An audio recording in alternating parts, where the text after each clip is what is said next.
ಇಲ್ಲಿ ಮುಖ್ಯವಾಗಿ ಇದನ್ನು ಸುಲಭವಾಗಿ ನೀವು ರಚನೆ ಮಾಡಬಹುದು, ಸುಲಭವಾಗಿ ಆಡಳಿತ ನಿರ್ವಹಣೆ ಮಾಡಬಹುದು, ಅಂದ್ರೆ ಅಡ್ಮಿನಿಸ್ಟ್ರೇಟ್ ಮಾಡಬಹುದು. ಆಯ್ತಾ? ಅದೇ ರೀತಿ ಇಲ್ಲಿ ಎಲ್ಲ ಪ್ರತಿಯೊಂದು ವಿಷಯಕ್ಕೂ ಯಾವುದೇ ವಿಷಯ ಆದ್ರೂ ನೀವು ಇದನ್ನ ಏನಂತೀವಿ ಅಡಾಪ್ಟ್ ಮಾಡ್ಕೋಬಹುದು. ಎಂಥ ವಿಷಯಗಳಿಗೆ ಯಾವುದೇ ಸಬ್ಜೆಕ್ಟ್ ಇರ್ಬೋದು, ಸೈನ್ಸ್ ಇರ್ಬೋದು, ಮ್ಯಾಥ್ಸ್, ಸೋಷಿಯಲ್ ಸೈನ್ಸ್ ಅಥವಾ ಯಾವುದೇ ಒಂದು ವಿಷಯಕ್ಕೆ ಸಂಬಂಧಪಟ್ಟಂಗೆ ನೀವು ಪ್ರಶ್ನಾವಳಿಯನ್ನ ರಚನೆ ಮಾಡ್ಕೋಬಹುದಾಗುತ್ತೆ. ಅದೇ ರೀತಿ ಏನಾಗುತ್ತೆ, ಇಲ್ಲಿ ಈ ಪ್ರಶ್ನಾವಳಿಯನ್ನ ನಾವು ಸುಲಭ ರೀತಿಯಲ್ಲಿ ಅರ್ಥೈಸುವಿಕೆ ಮಾಡ್ಬೋದು, ಅದನ್ನ ಸ್ಕೋರಿಂಗ್ ಮಾಡ್ಬೋದು, ಮೌಲ್ಯಮಾಪನ ಮಾಡ್ಬೋದಾಗುತ್ತೆ ಸುಲಭನಾಗಿ. ಮತ್ತೆ ಇಲ್ಲಿ ಎಕಾನಮಿ ಆಫ್ ಟೈಮ್, ಇಲ್ಲಿ ನಮಗೆ ಇಲ್ಲಿ ಟೈಮ್ ತುಂಬಾ ಉಳಿಯುತ್ತೆ ನಮಗೆ. ಇಲ್ಲಿ ಕಡಿಮೆ ಸಮಯದಲ್ಲಿ ನಾವು ಅನೇಕ ವಿದ್ಯಾರ್ಥಿಗಳನ್ನ ಪರೀಕ್ಷೆ ಮಾಡಬಹುದು. ಸೊ ಅದನ್ನ ಕಡಿಮೆ ಸಮಯ, ಇದು ತುಂಬಾ ವಿಶ್ವಾಸವುಳ್ಳ ಮತ್ತು ಏನಂದ್ರೆ ಸಮಂಜಸವುಳ್ಳ ಪ್ರಶ್ನಾವಳಿ. ಅದು ಈ ಒಂದು ತಂತ್ರಜ್ಞಾನ ಹೆಚ್ಚು ಏನಾಗುತ್ತೆ, ಸಮಂಜಸವುಳ್ಳ ಮತ್ತು ವಿಶ್ವಾಸಯುತವುಳ್ಳ ಒಂದು ಪ್ರಶ್ನಾವಳಿ ಆಗಿರುತ್ತದೆ. ಸೊ ಈ ರೀತಿಯಾಗಿ ಅನೇಕ ಉಪಯೋಗಗಳು. ಮತ್ತೆ ಅದೇ ರೀತಿ ಈಗ ಈ ಒಂದು ಇದರಲ್ಲಿ ಏನಾಗುತ್ತೆ, ಅನೇಕ ಸ್ಥಳಗಳಲ್ಲಿ ಅನೇಕ ವ್ಯಕ್ತಿಗಳನ್ನ ಒಂದೇ ಸಮಯದಲ್ಲಿ ಪರೀಕ್ಷೆ ಮಾಡಬಹುದು, ಒಂದೇ ಸಮಯದಲ್ಲಿ ಹೆಚ್ಚು ಜನರನ್ನ ಪರೀಕ್ಷೆ ಮಾಡಬಹುದಾಗಿದೆ. ಮತ್ತೆ ಇದೇ ರೀತಿ ಏನಾಗುತ್ತೆ, ನಾವು ಯಾವುದೇ ಸಮಯದಲ್ಲಿ ಸಮಯ ಸಾಕಾಗಿಲ್ಲ. ಈಗ ಏನಾಗುತ್ತೆ, ಇಂಟರ್ವ್ಯೂ ಕಂಡಕ್ಟ್ ಮಾಡ್ಬಿಟ್ರೆ ಯಾವುದೋ ಒಬ್ಬ ವ್ಯಕ್ತಿಗೆ ಒಂದೇ ಸಮಯದಲ್ಲಿ ಮಾತ್ರ ನಾವು ಏನಂತೀವಿ ಸಂದರ್ಶನ ಮಾಡೋದಕ್ಕೆ ಸಾಧ್ಯ ಆಗುತ್ತೆ. ಬಟ್ ಇದೇನಾಗುತ್ತೆ, ಸಂದರ್ಶನ ಈ ತರ ಒಂದು ಬೇರೆ ಪರೀಕ್ಷೆಗೆ ಕಂಪೇರ್ ಮಾಡಿದಾಗ, ಹೋಲಿಕೆ ಮಾಡಿ ನೋಡಿದಾಗ ಈ ಒಂದು ಪರೀಕ್ಷೆ ತುಂಬಾ ಸಮಯವನ್ನು ಉಳಿಸುತ್ತೆ, ಹೆಚ್ಚು ಜನರನ್ನ ನಾವು ಮೌಲ್ಯಮಾಪನ ಮಾಡಬಹುದು. ಈ ರೀತಿಯಾಗಿ ಏನಾಗುತ್ತೆ, ತುಂಬಾ ಉಪಯೋಗ ಆಗ್ತದೆ. ಮತ್ತೇನಾಗುತ್ತೆ, ಇಲ್ಲಿ ವಿದ್ಯಾರ್ಥಿಗಳಿಗೆ ತುಂಬಾ ಸ್ವತಂತ್ರವಾಗಿ ಉತ್ತರ ಕೊಡೋದಕ್ಕೆ ಸಾಧ್ಯ ಆಗುತ್ತೆ. ಅಂದ್ರೆ ಏನಾಗುತ್ತೆ, ಅವರಿಗೆ ಸ್ವತಂತ್ರ ತುಂಬಾ ಅವರಿಗೆ ಅವಕಾಶ ಇರುತ್ತೆ. ಅವರ ಒಂದು ಏನಂತೀವಿ ಕ್ರಿಯೇಟಿವಿಟಿ ಇರ್ಬೋದು ಅಥವಾ ಯಾವುದೇ ಈ ಅಂಶಗಳನ್ನು ತೋರಿಸೋದಕ್ಕೆ ತುಂಬಾ ಸುಲಭನಾಗಿರುತ್ತೆ.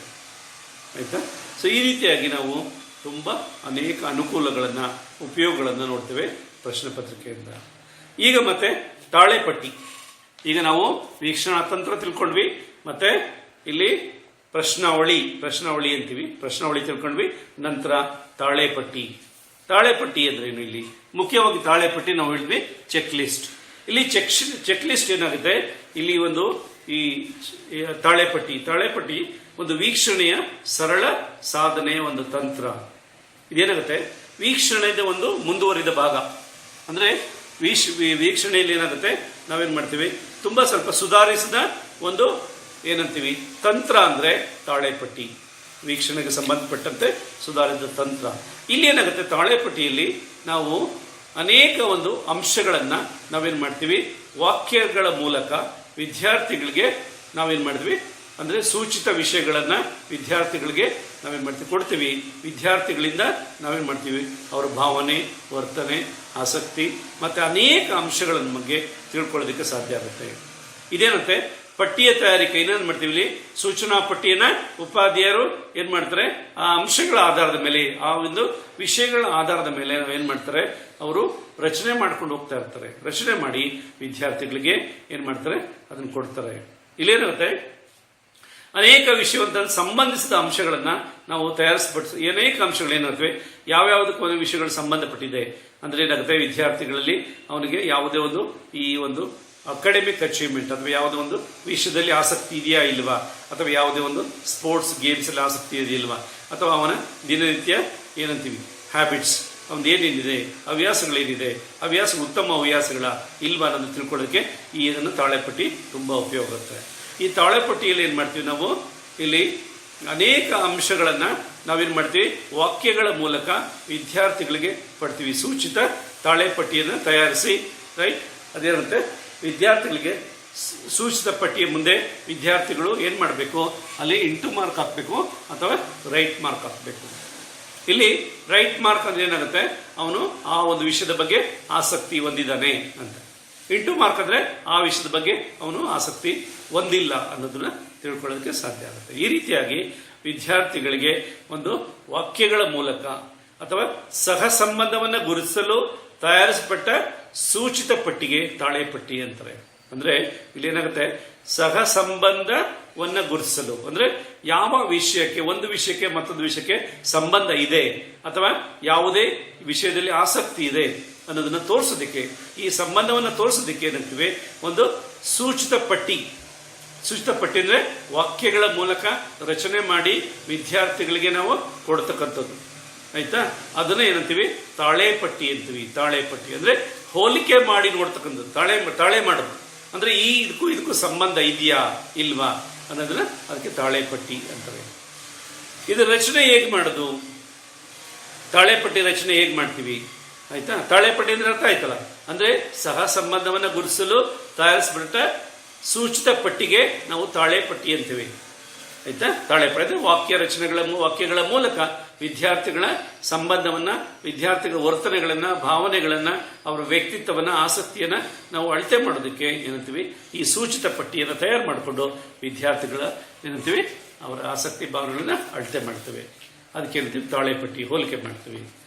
ತಾಳೆ ಪಟ್ಟಿಯನ್ನು ಹೇಗೆ ರಚನೆ ಮಾಡಬೇಕು, ಹೇಗೆ ರಚನೆ ಮಾಡೋದು ಅಂದ್ರೆ, ಮುಖ್ಯವಾಗಿ ಇಲ್ಲಿ ತಾಳೆ ಪಟ್ಟಿಯನ್ನು ಫಸ್ಟ್ ನೀವು ತಯಾರು ಮಾಡುವಾಗ ಅಲ್ಲಿ ಎಲ್ಲ ಅಂಶಗಳು, ಫಸ್ಟ್ ಯಾವ ಅಂಶಕ್ಕೆ ನೀವು ತಾಳೆ ಪಟ್ಟಿ ತಯಾರು ಮಾಡ್ತೀರಾ ಅಥವಾ ಸೂಚಿತ ಪಟ್ಟಿಯನ್ನು ತಯಾರು ಮಾಡ್ತೀರಾ, ಆ ಪಟ್ಟಿ ಏನಾಗುತ್ತೆ, ನೀವು ಅಲ್ಲಿ ಬರೆಯತಕ್ಕಂಥ ವಾಕ್ಯಗಳು, ಅದು ವಾಕ್ಯಗಳು ಏನ್ ಕೊಡ್ತೀರಾ, ಆ ಸೂಚಿತ ವಿಷಯಗಳು ಏನ್ ಕೊಡ್ತೀರಾ, ಆ ವಿಷಯಗಳು ಏನ್ ಮಾಡಬೇಕು, ಸುಲಭನಾಗಿರ್ಬೇಕು, ನಿರ್ದಿಷ್ಟವಾಗಿರ್ಬೇಕು, ಮತ್ತೆ ಇನ್ನು ಉತ್ತಮ ಭಾಷೆ ಅರ್ಥ ಆಗುವ ಭಾಷೆಯಲ್ಲಿ ಇರಬೇಕು. ಈ ರೀತಿಯಾಗಿ ನೀವು ಅದನ್ನ ತಯಾರು ಮಾಡ್ಕೋಬೇಕಾಗುತ್ತೆ ಪ್ರಶ್ನೆಯನ್ನ, ಅಥವಾ ಏನು ಆ ಸೂಚಿತ ವಾಕ್ಯವನ್ನ ನೀವು ತಯಾರು ಮಾಡಬೇಕಾದ್ರೆ ಸುಲಭವಾಗಿ ಅರ್ಥವಾಗುವ ರೀತಿಯಲ್ಲಿ ಒಂದು ಉತ್ತಮ ಭಾಷೆ ಅಂದ್ರೆ ವಿದ್ಯಾರ್ಥಿಗೆ ಅರ್ಥವಾಗುವ ಭಾಷೆಯಲ್ಲಿ ಇರಬೇಕಾಗುತ್ತೆ.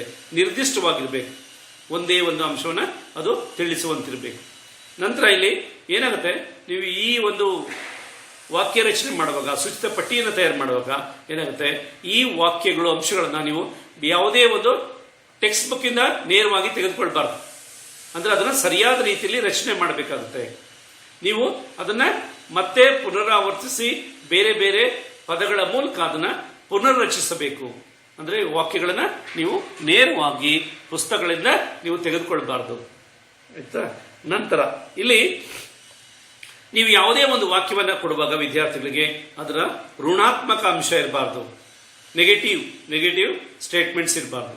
ಋಣಾತ್ಮಕ ವಾಕ್ಯಗಳನ್ನು ನೀವು ಅವ್ರಿಗೆ ವಿದ್ಯಾರ್ಥಿಗೆ ಕೊಡಬಾರ್ದು. ಯಾಕೆಂದ್ರೆ ಇಲ್ಲಿ ಋಣಾತ್ಮಕ ವಾಕ್ಯಗಳನ್ನು ರಚನೆ ಮಾಡಿದಾಗ ಏನಾಗುತ್ತೆ, ವಿದ್ಯಾರ್ಥಿಗಳಲ್ಲಿ ಋಣಾತ್ಮಕ ಒಂದು ಭಾವನೆಗಳನ್ನು ಬೆಳೆಸ್ತೀರ, ಅದಾಗಬಾರ್ದು.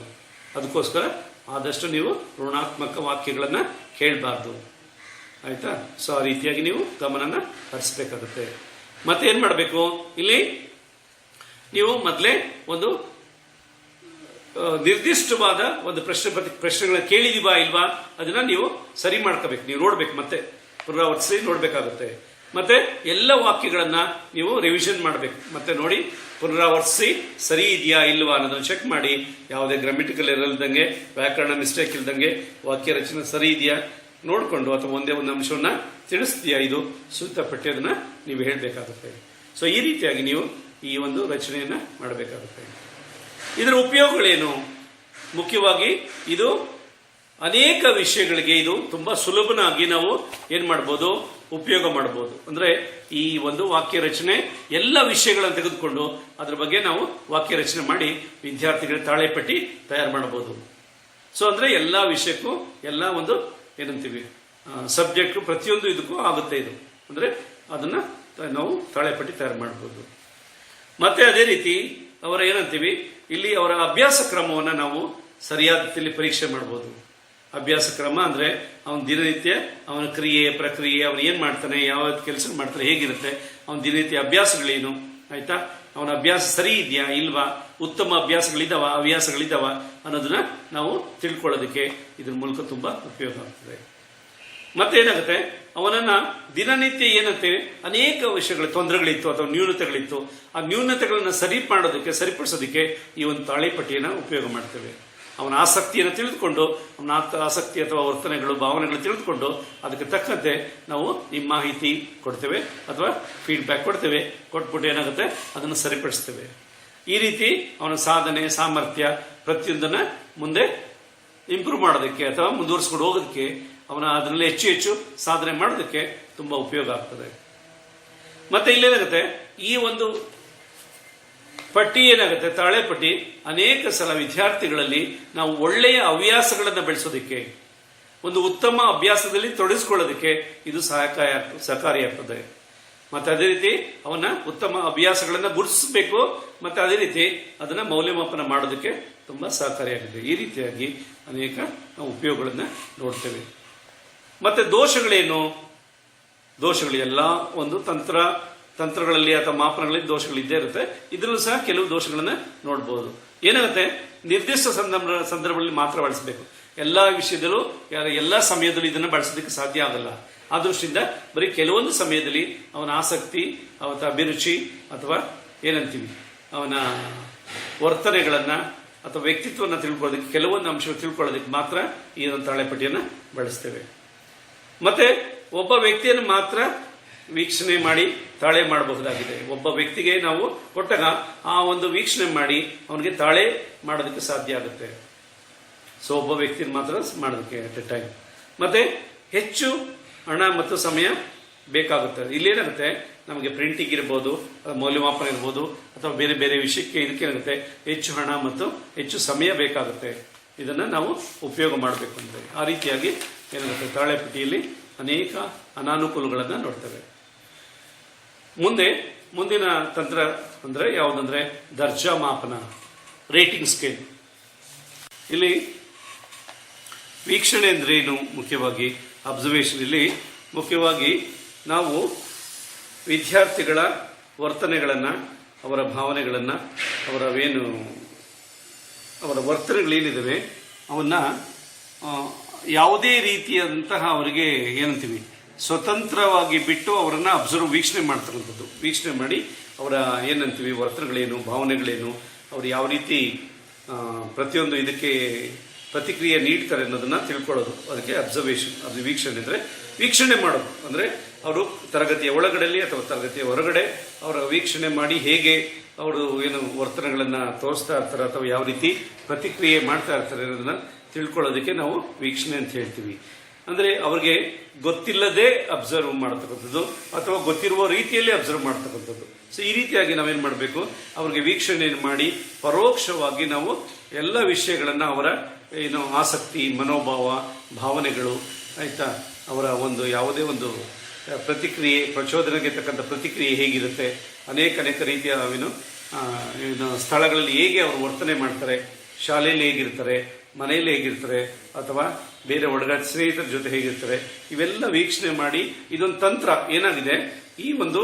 ಈ ಮಾಪನ ಏನು ತುಂಬಾ ಮುಖ್ಯವಾಗಿದೆ. ಅನೇಕ ಅವರ ಭಾವನೆಗಳನ್ನ, ಅವರ ವ್ಯಕ್ತಿತ್ವವನ್ನ, ಆಸಕ್ತಿಗಳನ್ನ ತಿಳ್ಕೊಳ್ಳೋದಕ್ಕೆ ಈ ರೀತಿಯಾಗಿ ವೀಕ್ಷಣೆ ಮಾಡಿ ಅವರ ಕೆಲವೊಂದು ಅಂಶಗಳನ್ನ ತಿಳ್ಕೊಳ್ಳೋದಕ್ಕೆ ನಾವು ವೀಕ್ಷಣಾ ತಂತ್ರ ಅಂತ ಹೇಳ್ತೀವಿ. ವೀಕ್ಷಣಾ ತಂತ್ರ ಇದೇನಂದ್ರೆ, ಈ ವೀಕ್ಷಣಾ ತಂತ್ರ ಮುಖ್ಯವಾಗಿ ಏನಂತ ಕರಿತೀವಿ ಅಂದ್ರೆ, ಯಾವುದೇ ರೀತಿಯಾದಂತಹ ಮಾಪನವಿಲ್ಲದೆ ವಿದ್ಯಾರ್ಥಿಗಳ ಮೌಲ್ಯಗಳನ್ನ ಮಾಪನ ಮಾಡತಕ್ಕಂಥದ್ದು. ಯಾವುದೇ ಮಾಪನ ಅಳತೆಗಳಿಲ್ಲ ಇಲ್ಲಿ. ಏನಾಗುತ್ತೆ, ಯಾಕೆಂದ್ರೆ ವೀಕ್ಷಣೆ ಮಾಡುವಾಗ ನಾವು ಬರೀ ನೋಟದಲ್ಲಿ ಅಥವಾ ಅವರ ಒಂದು ಏನಂತೀವಿ ವೀಕ್ಷಣೆ ಮಾಡಿಕೊಂಡು ಅವರ ವರ್ತನೆಗಳನ್ನ ತಿಳಿದುಕೊಂಡು ಅದನ್ನ ನಾವು ಮೌಲ್ಯಮಾಪನ ಮಾಡತಕ್ಕಂಥದ್ದು. ಅದು ಏನಂತೀವಿ, ಇದು ಯಾವುದೇ ತಂತ್ರಗಳು ಅಥವಾ ಯಾವುದೇ ಮಾಪನಗಳು ಅಥವಾ ಅಳತೆಗಳು ಇಲ್ಲದೆ ನಾವು ಇಲ್ಲಿ ವಿದ್ಯಾರ್ಥಿಗಳ ಅವರ ಭಾವನೆಗಳನ್ನ, ಅವರ ವ್ಯಕ್ತಿತ್ವವನ್ನ ನಾವು ಅಳತೆ ಮಾಡೋದಕ್ಕೆ ಏನಂತೀವಿ, ಇಲ್ಲಿ ಇದು ವೀಕ್ಷಣಾ ತಂತ್ರ ಅಂತೀವಿ. ವೀಕ್ಷಣಾ ತಂತ್ರ. ಇಲ್ಲಿ ವೀಕ್ಷಣಾ ತಂತ್ರದಲ್ಲಿ ಮುಖ್ಯವಾಗಿ ಎರಡು ವಿಧಗಳನ್ನ ನೋಡ್ತೇವೆ. ಒಂದು ಪ್ರತ್ಯಕ್ಷ ವಿಧಾನ ಮತ್ತು ಪರೋಕ್ಷ ವಿಧಾನ. ಪ್ರತ್ಯಕ್ಷ ವಿಧಾನ ಅಂದ್ರೇನು? ಪ್ರತ್ಯಕ್ಷ ವಿಧಾನ ಅಂದ್ರೆ ಮುಖ್ಯವಾಗಿ ನಾವು ವಿದ್ಯಾರ್ಥಿಗಳಲ್ಲಿ ಏನ್ ಮಾಡ್ತೀವಿ, ಅವರ ವರ್ತನೆಗಳು ಶಾಲೆಯಲ್ಲಿರ್ಬೋದು ಅಥವಾ ಯಾವುದೇ ಒಂದು ಈ ಸ್ಪೋರ್ಟ್ಸ್ ಆಕ್ಟಿವಿಟೀಸ್ ಇರ್ಬೋದು ಅಥವಾ ಮನೇಲಿರ್ಬೋದು, ಹೊರಗಡೆ ಸ್ನೇಹಿತರ ಜೊತೆ ಇರ್ಬೋದು, ಈ ರೀತಿಯೆಲ್ಲ ಇರುವಾಗ ಏನಾಗುತ್ತೆ, ಅವರ ವರ್ತನೆಗಳು ಹೇಗಿರ್ತವೆ, ಅವರ ಏನಂತೀವಿ ಅವರ ಪ್ರಚೋದನೆಗೆ ತಕ್ಕಂಥ ಪ್ರತಿಕ್ರಿಯೆ ಹೇಗಿರುತ್ತೆ, ಅವರು ಯಾವ ರೀತಿ ಅವರ ಭಾವನೆಗಳನ್ನು ವ್ಯಕ್ತಪಡಿಸ್ತಾರೆ ಅದನ್ನ ಅಭ್ಯಾಸ ಮಾಡೋದು. ನೇರವಾಗಿ ಅವರಿಗೆ ಗೊತ್ತಿಲ್ಲದೇ ರೀತಿಯಲ್ಲಿ ಅವರ ವಿಷಯಗಳನ್ನು ನಾವು ಸಂಗ್ರಹಿಸಿ ಅವರ ವ್ಯಕ್ತಿತ್ವನ ಮಾಪನ ಮಾಡತಕ್ಕಂಥದ್ದು. ಇದು ನೇರ ಪ್ರತ್ಯಕ್ಷ ವೀಕ್ಷಣೆ ಅಂತೀವಿ. ಪರೋಕ್ಷ ವೀಕ್ಷಣೆ ಅಂದ್ರೇನು? ಪರೋಕ್ಷ ವೀಕ್ಷಣೆ ಅಂದ್ರೆ ಇಲ್ಲಿ ಮುಖ್ಯವಾಗಿ ಅವರಲ್ಲಿರ್ತಕ್ಕಂಥ ನಾವು ಅನೇಕ ಅಂಶಗಳನ್ನು ಅವರ ಇಲ್ದೇನೆ, ಅವರ ಏನಂತೀವಿ ಆಬ್ಸೆನ್ಸ್ ಅಲ್ಲಿ, ಅವರ ಏನಂತೀವಿ ಅವರು ಇಲ್ಲದೆ ಇದ್ದಾಗ ಬರೀ ಅವರ ಡಾಕ್ಯುಮೆಂಟ್ಸ್ ಅಂದರೆ ಅವ್ರ ಮಾರ್ಕ್ಸ್ ಕಾರ್ಡ್ ಇರ್ಬೋದು, ಅವ್ರದ್ದು ಅಚೀವ್ಮೆಂಟ್ ರೆಕಾರ್ಡ್ ಇರ್ಬೋದು, ಕ್ಯುಮುಲೇಟಿವ್ ರೆಕಾರ್ಡ್ಸ್ ಇರ್ಬೋದು, ಈ ರೀತಿಯಾದಂತಹ ದಾಖಲಾ ಪತ್ರಗಳನ್ನು ನೋಡಿಕೊಂಡು ವಿದ್ಯಾರ್ಥಿಗಳ ಏನಂತೀವಿ ಅವರ ಮೌಲ್ಯವನ್ನ, ಅವರ ವ್ಯಕ್ತಿತ್ವವನ್ನು ಅಳತೆ ಮಾಡೋದಕ್ಕೆ ಏನಂತೀವಿ ನಾವು ನೋಡ್ಬೋದು. ಈಗ ಅವ್ರ ಮಾರ್ಕ್ಸ್ ಕಾರ್ಡು, ಅವರ ಅನೇಕ ಈ ಕ್ಯುಮುಲೇಟಿವ್ ರೆಕಾರ್ಡ್ಸು, ಈ ಪತ್ರಗಳನ್ನು ನೋಡಿದಾಗ ಏನಾಗುತ್ತೆ, ನಮಗೆ ಆ ವಿಷಯ ತಿಳಿಯುತ್ತೆ. ಇವರು ಎಷ್ಟರ ಮಟ್ಟಿಗೆ ಬುದ್ಧಿವಂತ, ಎಷ್ಟರ ಮಟ್ಟಿಗೆ ಓದ್ಬೋದು, ಯಾವ ವಿಷಯದಲ್ಲಿ ಆಸಕ್ತಿ ಜಾಸ್ತಿ ಇದೆ ಅನ್ನೋ ವಿಷಯಗಳನ್ನ ನಾವು ಪರೋಕ್ಷವಾಗಿ ಎಲ್ಲ ಅವರ ದಾಖಲಾತಿಗಳನ್ನ ವೀಕ್ಷಣೆ ಮಾಡಿ, ದಾಖಲಾತಿಗಳನ್ನ ನಾವು ಅಭ್ಯಾಸ ಮಾಡಿ ಅವರ ಒಂದು ಏನು ವ್ಯಕ್ತಿತ್ವವನ್ನು ಮೌಲ್ಯಮಾಪನ ಮಾಡಬಹುದು. ಸೊ ಈ ರೀತಿಯಾಗಿ ಮೌಲ್ಯಮಾಪನ ಮಾಡಬಹುದಾಗುತ್ತೆ. ಮತ್ತೆ ವೀಕ್ಷಣಾ ತಂತ್ರವನ್ನ ನಾವು ಹೆಚ್ಚು ಚೆನ್ನಾಗಿ ಮಾಡಬೇಕು ಅಥವಾ ಉತ್ತಮಗೊಳಿಸಬೇಕು. ಹೇಗೆ ಉತ್ತಮಗೊಳಿಸಬೇಕು, ಯಾವ ಅಂಶಗಳನ್ನು ನಾವು ಗಮನದಲ್ಲಿಡಬೇಕು, ನಾವು ಈ ಒಂದು ವೀಕ್ಷಣಾ ತಂತ್ರವನ್ನ ಉತ್ತಮವಾಗಿ ಮಾಡಬೇಕು ಅಂದ್ರೆ ಇಲ್ಲಿ ಮುಖ್ಯವಾಗಿ ಯಾವುದೇ ಒಂದು ವೀಕ್ಷಣಾ ತಂತ್ರವನ್ನ ನೀವು ಸರಿಯಾದ ರೀತಿಯಲ್ಲಿ ಉಪಯೋಗ ಮಾಡಿ ಅದು ತುಂಬಾ ಎಫೆಕ್ಟಿವ್ ಆಗಿ ಮೌಲ್ಯಮಾಪನ ಮಾಡಬೇಕು. ಅದು ವಿದ್ಯಾರ್ಥಿಗಳ ಸರಿಯಾದ ಪೂರ್ಣ ಮಾಹಿತಿ ಅಂದ್ರೆ ಪೂರ್ಣವಾಗಿ ಅವರ ವ್ಯಕ್ತಿತ್ವವನ್ನು ತಿಳಿದುಕೊಳ್ಬೇಕಂದ್ರೆ ಇಲ್ಲಿ ಮೊದಲನೇದಾಗಿ ನೀವು ಪೂರ್ವ ಯೋಜನೆಯನ್ನ ಮಾಡಿಕೊಳ್ಬೇಕು. ಪೂರ್ವ ಯೋಜನೆ ಏನು? ಪೂರ್ವ ಯೋಜನೆಯಲ್ಲಿ ಅಂದ್ರೆ ಮುಂಚಿತವಾಗಿ ಒಂದು ಯೋಜನೆ ಮಾಡಬೇಕು. ಯೋಜನೆ ಮಾಡುವಾಗ ಏನ್ ಮಾಡಬೇಕು, ನಿಮ್ಮ ಪರ್ಪಸ್ ಏನು, ನಿಮ್ಮ ಉದ್ದೇಶ ಏನು, ನಿಮ್ಮ ಏನಂತೆ ಉದ್ದೇಶ, ನಿಮ್ಮ ಗುರಿ ಏನು, ನಾವು ಯಾವುದಕ್ಕೋಸ್ಕರ ನಾವು ವೀಕ್ಷಣೆ ಮಾಡ್ತೇವೆ ಅನ್ನೋದನ್ನ ಫಸ್ಟ್ ನೀವು ಅದನ್ನ ಗುರುತಿಸ್ಕೋಬೇಕು. ಫಸ್ಟ್ ಅದನ್ನ ಬರೆದುಕೊಳ್ಬೇಕು, ಅದ್ರ ಏನು, ಅದ್ರ ವಿಷಯವನ್ನ ತಿಳ್ಕೊಳ್ಬೇಕು. ನಂತರ ಏನ್ ಮಾಡಬೇಕು, ಇಲ್ಲಿ ನಾವು ಏನನ್ನ ಅಬ್ಸರ್ವ್ ಮಾಡಬೇಕು ಅಥವಾ ಯಾವ ಸನ್ನಿವೇಶದಲ್ಲಿ ಅಬ್ಸರ್ವ್ ಮಾಡಬೇಕು ಅನ್ನೋದನ್ನ ನೀವು ಮೊದಲು ಅದ್ರ ಬಗ್ಗೆ ಎಲ್ಲ ಗಮನ ಹರಿಸಬೇಕಾಗುತ್ತೆ. ಯಾವ ಸನ್ನಿವೇಶ ಮತ್ತೆ ಯಾವ ಉದ್ದೇಶ ಮತ್ತೆ ಯಾವ ಸಮಯದಲ್ಲಿ ಅದನ್ನ ವೀಕ್ಷಣೆ ಮಾಡಬೇಕು ಅನ್ನೋದನ್ನ ನೀವು ಸರಿಯಾದ ರೀತಿಯಲ್ಲಿ ತಿಳ್ಕೊಳ್ಬೇಕಾಗುತ್ತೆ. ನಂತರ ಏನ್ ಮಾಡಬೇಕು, ಇಲ್ಲಿ ನೀವು ಯಾವುದೇ ವೀಕ್ಷಣಾ ತಂತ್ರದಲ್ಲಿ ಏನಾಗುತ್ತೆ, ನೀವು ಇದನ್ನ ಬಳಸಬಹುದು. ಏನು ತಾಳಪಟ್ಟಿ ಅಥವಾ ತಾಳೆ ಪಟ್ಟಿ ಇರ್ಬೋದು ಅಥವಾ ಅನೇಕ ಒಂದು ಈ ಪ್ರಶ್ನಾವಳಿಗಳನ್ನ ಉಪಯೋಗ ಮಾಡಿಕೊಂಡು ಅದನ್ನ ವೀಕ್ಷಣೆ ಮಾಡಬಹುದು. ಅವಾಗೇನಾಗುತ್ತೆ, ನಿಮ್ಮ ವೀಕ್ಷಣೆ ತುಂಬಾ ಪರಿಣಾಮಕಾರಿಯಾಗಿರುತ್ತೆ. ಮತ್ತೆ ಇಲ್ಲಿ ವೀಕ್ಷಣೆ ಮಾಡುವಾಗ ಇಲ್ಲೇರುತ್ತೆ ಎಲ್ಲ ಒಂದು ಅಂಶಗಳು ಒಂದೇ ದಿನ ಇದು ಮಾಡಬಹುದು. ಅನೇಕ ಒಂದು ಏನು ಸಮಯದಲ್ಲಿ ಈ ಒಂದು ವೀಕ್ಷಣೆ ಮಾಡಬೇಕಾಗುತ್ತೆ. ಒಂದೇ ಸಮಯದಲ್ಲಿ ನಾವು ವೀಕ್ಷಣೆ ಮಾಡಿದಾಗ ಏನಾಗುತ್ತೆ, ಅವರಿಗೆ ಅನೇಕ ವಿಷಯಗಳು ನಮಗೆ ತಿಳಿದೇ ಹೋಗ್ಬೋದು. ಆ ದೃಷ್ಟಿಯಿಂದ ಏನಾಗುತ್ತೆ, ನೀವು ಒಬ್ಬ ವ್ಯಕ್ತಿಯನ್ನ ವೀಕ್ಷಣೆ ಮಾಡಬೇಕು ಅಂದ್ರೆ ಬೇರೆ ಬೇರೆ ಸ್ಥಳಗಳಲ್ಲಿ ಅಥವಾ ಬೇರೆ ಬೇರೆ ಒಂದು ಸನ್ನಿವೇಶಗಳಲ್ಲಿ ಅವ್ರನ್ನ ವೀಕ್ಷಣೆ ಮಾಡಿ ಅಲ್ಲಿ ಬಂದಂತಹ ಅಂಶಗಳನ್ನ ನೀವು ಎಲ್ಲ ಗುರುತು ಮಾಡ್ಕೊಳ್ಬೇಕಾಗುತ್ತೆ. ಆಯ್ತಾ? ಸೊ ನಂತರ ಏನಾಗುತ್ತೆ, ಇಲ್ಲಿ ನೀವು ಯಾವುದೇ ರೀತಿಯಂತ ವೀಕ್ಷಣೆ ಮಾಡುವಾಗ ಇಲ್ಲಿ ನೀವು ಆ ಒಂದು ಅಂಶಗಳನ್ನ ಸರಿಯಾದ ರೀತಿಯಲ್ಲಿ ಆಗಿನ ಸಮಯದಲ್ಲಿ ನೀವು ವೀಕ್ಷಣೆ ಮಾಡಿದ ತಕ್ಷಣನೇ ಅದನ್ನ ಗುರ್ತು ಮಾಡ್ಕೊಳ್ತಾ ಹೋಗ್ತಾ ಇರಬೇಕಾಗುತ್ತೆ.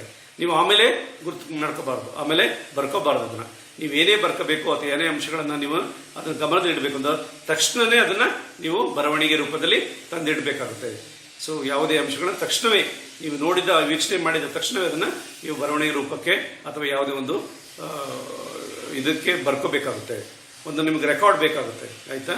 ಮತ್ತೆ ಇಲ್ಲಿ ಯಾವುದೇ ವೀಕ್ಷಣೆ ಮಾಡಿದಾಗ ಅದನ್ನೇನ್ ಮಾಡಬೇಕು, ತಕ್ಷಣ ಅದನ್ನ ಸಮರೈಸ್ ಮಾಡಬಾರ್ದು. ಅಂದ್ರೆ ಎಲ್ಲ ರೀತಿಯಾದ ಅಂಶಗಳನ್ನ ನೀವು ಅದು ಏನಂತೀವಿ ಸಂಗ್ರಹಿಸಿದ ನಂತರ ಏನ್ ಮಾಡಬೇಕು, ಅದನ್ನೆಲ್ಲ ಪರಿಗಣನೆಗೆ ತೆಗೆದುಕೊಂಡು ನಂತರ ಅವ್ರಿಗೆ ಪೂರ್ಣ ರೀತಿಯಲ್ಲಿ ಮೌಲ್ಯಮಾಪನ ಮಾಡಬೇಕಾಗುತ್ತೆ. ಇಲ್ಲಾಂದ್ರೆ ಏನಾಗುತ್ತೆ, ನಿಮ್ಮ ಒಂದು ಏನಂತೀವಿ ವೀಕ್ಷಣಾ ತಂತ್ರ ಸರಿಯಾಗೋದಿಲ್ಲ ಅಥವಾ ಸರಿಯಾಗಿ ಉತ್ತಮವಾಗಿರೋದಿಲ್ಲ. ಅಂದ್ರೆ ನೀವು ಯಾವುದೇ ಒಂದು ತೀರ್ಮಾನ ತೆಗೆದುಕೊಳ್ತೀರಾ ಅಥವಾ ಯಾವುದೇ ರೀತಿ ಅರ್ಥೈಸ್ತೀರಾ ಆ ರೀತಿ ಅದು ಉತ್ತಮವಾಗಿರೋದಿಲ್ಲ, ಸರಿಯಾದ ರೀತಿಯಲ್ಲಿ ಇರೋದಿಲ್ಲ. ಸೊ ಅದು ಸರಿಯಾಗಿರ್ಬೇಕು, ಉತ್ತಮವಾಗಿರ್ಬೇಕು ಅಂದ್ರೆ ನೀವೇನ್ ಮಾಡಬೇಕು, ಎಲ್ಲ ಅಂಶಗಳನ್ನ ಎಲ್ಲ ಸನ್ನಿವೇಶಗಳಲ್ಲಿ ಪ್ರತಿಯೊಂದು ಸಮಯದಲ್ಲೂ ಎಲ್ಲ ಅಂಶಗಳನ್ನು ಪೂರ್ಣವಾಗಿ ಸಂಗ್ರಹಿಸಿದ ನಂತರ ನೀವು ಸರಿಯಾದ ತೀರ್ಮಾನಗಳನ್ನ ತೆಗೆದುಕೊಳ್ಳಕ್ಕೆ ಸಾಧ್ಯ ಆಗುತ್ತೆ.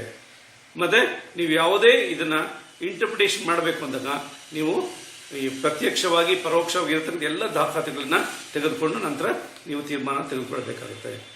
ಮತ್ತೆ ನೀವೇನ್ ಮಾಡ್ಬೇಕೆ, ಈ ಯಾವುದೇ ಒಂದು ಇದನ್ನ ಇದು ವೀಕ್ಷಣೆ ಮಾಡ್ಬೇಕಾದ್ರೆ ಒಂದು ಗೈಡ್ ಲೈನ್ಸ್ ಅನ್ನ ಒಂದು ಮಾದರಿಯನ್ನ ತಯಾರು ಮಾಡ್ಕೋಬೇಕಾಗುತ್ತೆ. ಮಾದರಿ ಒಂದು ಪ್ರಶ್ನೆ ಪತ್ರಿಕೆ ಇರ್ಬೋದು, ಅದು ಮಾದರಿ ಒಂದು ಏನಂತೀವಿ ನಿಮ್ಗೆ ಸರಿಯಾದ ರೀತಿಯಲ್ಲಿ ನಿರ್ದೇಶನ ನೀಡತಕ್ಕಂಥ ಒಂದು ಪ್ರಶ್ನಾವಳಿಯನ್ನು ಸರಿಯಾಗಿ ರಚನೆ ಮಾಡಿಕೊಂಡು ನಂತರ ನಿಮ್ಮ ಉದ್ದೇಶಗಳನ್ನ ಈಡೇರಿದೆಯೇ ಇಲ್ವೇ, ಸರಿಯಾದ ರೀತಿಯಲ್ಲಿ ಈ ಉದ್ದೇಶಗಳ ಅದನ್ನು ನಾವು ತಲುಪಿದವೇ ಇಲ್ವೇ, ಆ ಉದ್ದೇಶಗಳ ಆಧಾರದ ಮೇಲೆ ನೀವು ವೀಕ್ಷಣೆ ಮಾಡಬೇಕಾಗುತ್ತೆ. ಈ ರೀತಿಯಾದಂಥ ಎಲ್ಲ ನೀವು ಮುಂಚಿತವಾಗಿ ಪೂರ್ವಭಾವಿಯಾಗಿ ಎಲ್ಲ ಅಂಶಗಳನ್ನು ಗಮನಕ್ಕೆ ತೆಗೆದುಕೊಂಡಾಗ ಏನಾಗುತ್ತೆ, ನೀವು ನಿಮ್ಮ ವೀಕ್ಷಣಾ ತಂತ್ರ ತುಂಬ ಉತ್ತಮವಾಗಿ ಬರುತ್ತೆ, ನಿಮ್ಮ ಮೌಲ್ಯಮಾಪನ ಉತ್ತಮವಾಗಿರೋದಕ್ಕೆ ಸಾಧ್ಯ ಆಗುತ್ತೆ. ನಂತರ ಇಲ್ಲೇನಾಗುತ್ತೆ, ಇದರ ಒಂದು ಉಪಯೋಗಗಳೇನು, ಯಾಕೆ ಈ ತಂತ್ರವನ್ನು ಬಳಸ್ತೇವೆ? ನೀವು ನೋಡಿರ್ಬೋದು, ಈ ತಂತ್ರ ಅನೇಕ ಬಾರಿ ಏನಾಗುತ್ತೆ, ನಮಗೆ ಇದೊಂದೇ ತಂತ್ರದ ಮೂಲಕ ಅನೇಕ ವಿಷಯಗಳನ್ನು ತಿಳಿಯೋದಕ್ಕೆ ಸಾಧ್ಯ ಆಗುತ್ತೆ. ಈ ತಂತ್ರ ಬಿಟ್ಟರೆ ಬೇರೆ ಯಾವುದೇ ಒಂದು ತಂತ್ರಗಳ ಮೂಲಕ ಅಥವಾ ಮೌಲ್ಯಮಾಪನಗಳ ಮೂಲಕ ನಾವು ವಿದ್ಯಾರ್ಥಿಗಳನ್ನ ಅಳೆಯೋದಕ್ಕೆ ಸಾಧ್ಯ ಆಗಲ್ಲ. ಅಂಥ ಉದ್ದೇಶಗಳೇನು? ಈಗ ಭಾವನೆಗಳಿರ್ಬೋದು, ಅವರ ವರ್ತನೆಗಳಿರ್ಬೋದು, ಅವರ ಆಸಕ್ತಿ ಇರ್ಬೋದು, ಅಥವಾ ಕೆಲವೊಂದು ಅಂಶಗಳು ಏನಾಗುತ್ತೆ, ಇದ್ರಲ್ಲಿ ಮಾತ್ರ ನಾವು ತಿಳ್ಕೊಳ್ಳೋದಕ್ಕೆ ಸಾಧ್ಯ ಆಗುತ್ತೆ. ಮತ್ತೇನಾಗುತ್ತೆ, ಇಲ್ಲಿ ವಿದ್ಯಾರ್ಥಿಗಳ ಒಂದು ಏನಂತೀವಿ ಈ ಇಮ್ಮಾಹಿತಿ ಕೊಡೋದಕ್ಕೆ, ಸೊ ಇಮಿಡಿಯೇಟ್ ನಾವು ಫೀಡ್ಬ್ಯಾಕ್ ಕೊಡೋದಕ್ಕೆ ತುಂಬ ಉಪಯೋಗ ಆಗ್ತದೆ. ಪ್ರತಿಯೊಂದು ಹಂತದಲ್ಲಿ ಆ ಒಂದು ಹಂತಕ್ಕೆ ತಕ್ಕಂತೆ ನಾವು ವಿದ್ಯಾರ್ಥಿಗಳಿಗೆ ನಾವೇನು ಮಾಡ್ಬೋದು, ಈ ಮಾಹಿತಿ ಅಥವಾ ಇಲ್ಲಿ ಮುಖ್ಯವಾಗಿ ಫೀಡ್ಬ್ಯಾಕ್ ಕೊಡ್ತಾ ಹೋಗ್ತಾ ಇರ್ಬೋದು. ಅವಾಗೇನಾಗುತ್ತೆ, ಅವನ ಒಂದು ಕಂಟಿನ್ಯೂಸ್ ಪ್ರೋಗ್ರೆಸ್ ಏನಾಗುತ್ತೆ, ಪ್ರತಿ ಹಂತದಲ್ಲೂ ಅವನ್ನ ತಿದ್ಕೊಳ್ಳೋದಕ್ಕೆ ಸಾಧ್ಯ ಆಗುತ್ತೆ, ಮತ್ತೆ ತಿದ್ಕೊಂಡು ಮುಂದೆ ಹೋಗೋಕ್ಕೆ ಉಪಯೋಗ ಆಗ್ತದೆ. ಮತ್ತೆ ಅದೇ ರೀತಿ ಇಲ್ಲಿ ಏನಾಗುತ್ತೆ, ಅವನು ಯಾವುದೇ ರೀತಿಯಾದಂಥ ಸಣ್ಣ ಪುಟ್ಟ ತೊಂದರೆಗಳು ಕಂಡು ಬಂದಾಗ ಶಾಲೆಯಲ್ಲಿ ಅಥವಾ ಹೊರಗಡೆ ಸನ್ನಿವೇಶದಲ್ಲಿ ಆ ತಕ್ಷಣವೇ ಈ ಒಂದು ಏನು ವೀಕ್ಷಣೆ ಮೂಲಕ ಅದನ್ನು ಗಣನೆಗೆ ತೆಗೆದುಕೊಂಡು ಅಥವಾ ನಾವು ವೀಕ್ಷಣೆ ಮಾಡಿ ಅದನ್ನು ಪರಿಹರಿಸೋದಕ್ಕೆ ಸಾಧ್ಯ ಆಗುತ್ತೆ. ಪರಿಹರಿಸಿ ಅವನ ಉತ್ತಮ ವ್ಯಕ್ತಿಯನ್ನಾಗಿ ಮಾಡೋದಕ್ಕೆ ಸಾಧ್ಯ ಆಗುತ್ತೆ. ಸೊ ಈ ರೀತಿಯಾಗಿ ನಾವು ಅನೇಕ ಉಪಯೋಗಗಳಿದ್ದಾವೆ. ಮತ್ತು ಅದೇ ರೀತಿ ಏನಾಗುತ್ತೆ, ಇಲ್ಲಿ ಇಂತಹ ಒಂದು ತಂತ್ರ ಹೆಚ್ಚು ಸಮಯವನ್ನು ತೆಗೆದುಕೊಳ್ಳೋದಿಲ್ಲ. ಈಗೇನಾಗುತ್ತೆ, ಕೆಲವು ನಾವು ಪ್ರಶ್ನೆ ಪತ್ರಿಕೆ ಕೊಟ್ಟು ಅದನ್ನು ಅಡ್ಮಿನಿಸ್ಟ್ರೇಟ್ ಮಾಡಿ ಅಥವಾ ಆಡಳಿತ ನಿರ್ವಹಣೆ ಮಾಡಿ ಅದನ್ನು ಮೌಲ್ಯಮಾಪನ ಮಾಡಿ ಇವೆಲ್ಲ ತುಂಬ ಅನೇಕ ಹೆಚ್ಚು ಸಮಯ ತೆಗೆದುಕೊಳ್ಳುತ್ತೆ. ಆದರೆ ಇಲ್ಲೇನಾಗುತ್ತೆ, ಇದು ಹೆಚ್ಚು ಸಮಯವನ್ನು ತೆಗೆದುಕೊಳ್ಳಲ್ಲ. ಕೆಲವೊಂದು ಸನ್ನಿವೇಶದಲ್ಲಿ ವಿದ್ಯಾರ್ಥಿಯನ್ನ ಅಥವಾ ವ್ಯಕ್ತಿಯನ್ನು ನಾವು ಅದನ್ನು ವೀಕ್ಷಣೆ ಮಾಡಿದಾಗ ಆ ಒಂದು ನಿರ್ಧಾರಕ್ಕೆ ಬರ್ಬೋದು, ಅವರ ವ್ಯಕ್ತಿತ್ವವನ್ನು ನಿರ್ಧಾರ ಮಾಡ್ಬೋದು ಅಥವಾ ಮೌಲ್ಯಮಾಪನ ಮಾಡ್ಬೋದಾಗಿದೆ. ಮತ್ತೆ ಅದೇ ರೀತಿ ಇಲ್ಲಿ ಹೆಚ್ಚು ಹಣದ ವ್ಯಯ ಇರೋದು, ಹಣ ಖರ್ಚಾಗಲ್ಲ.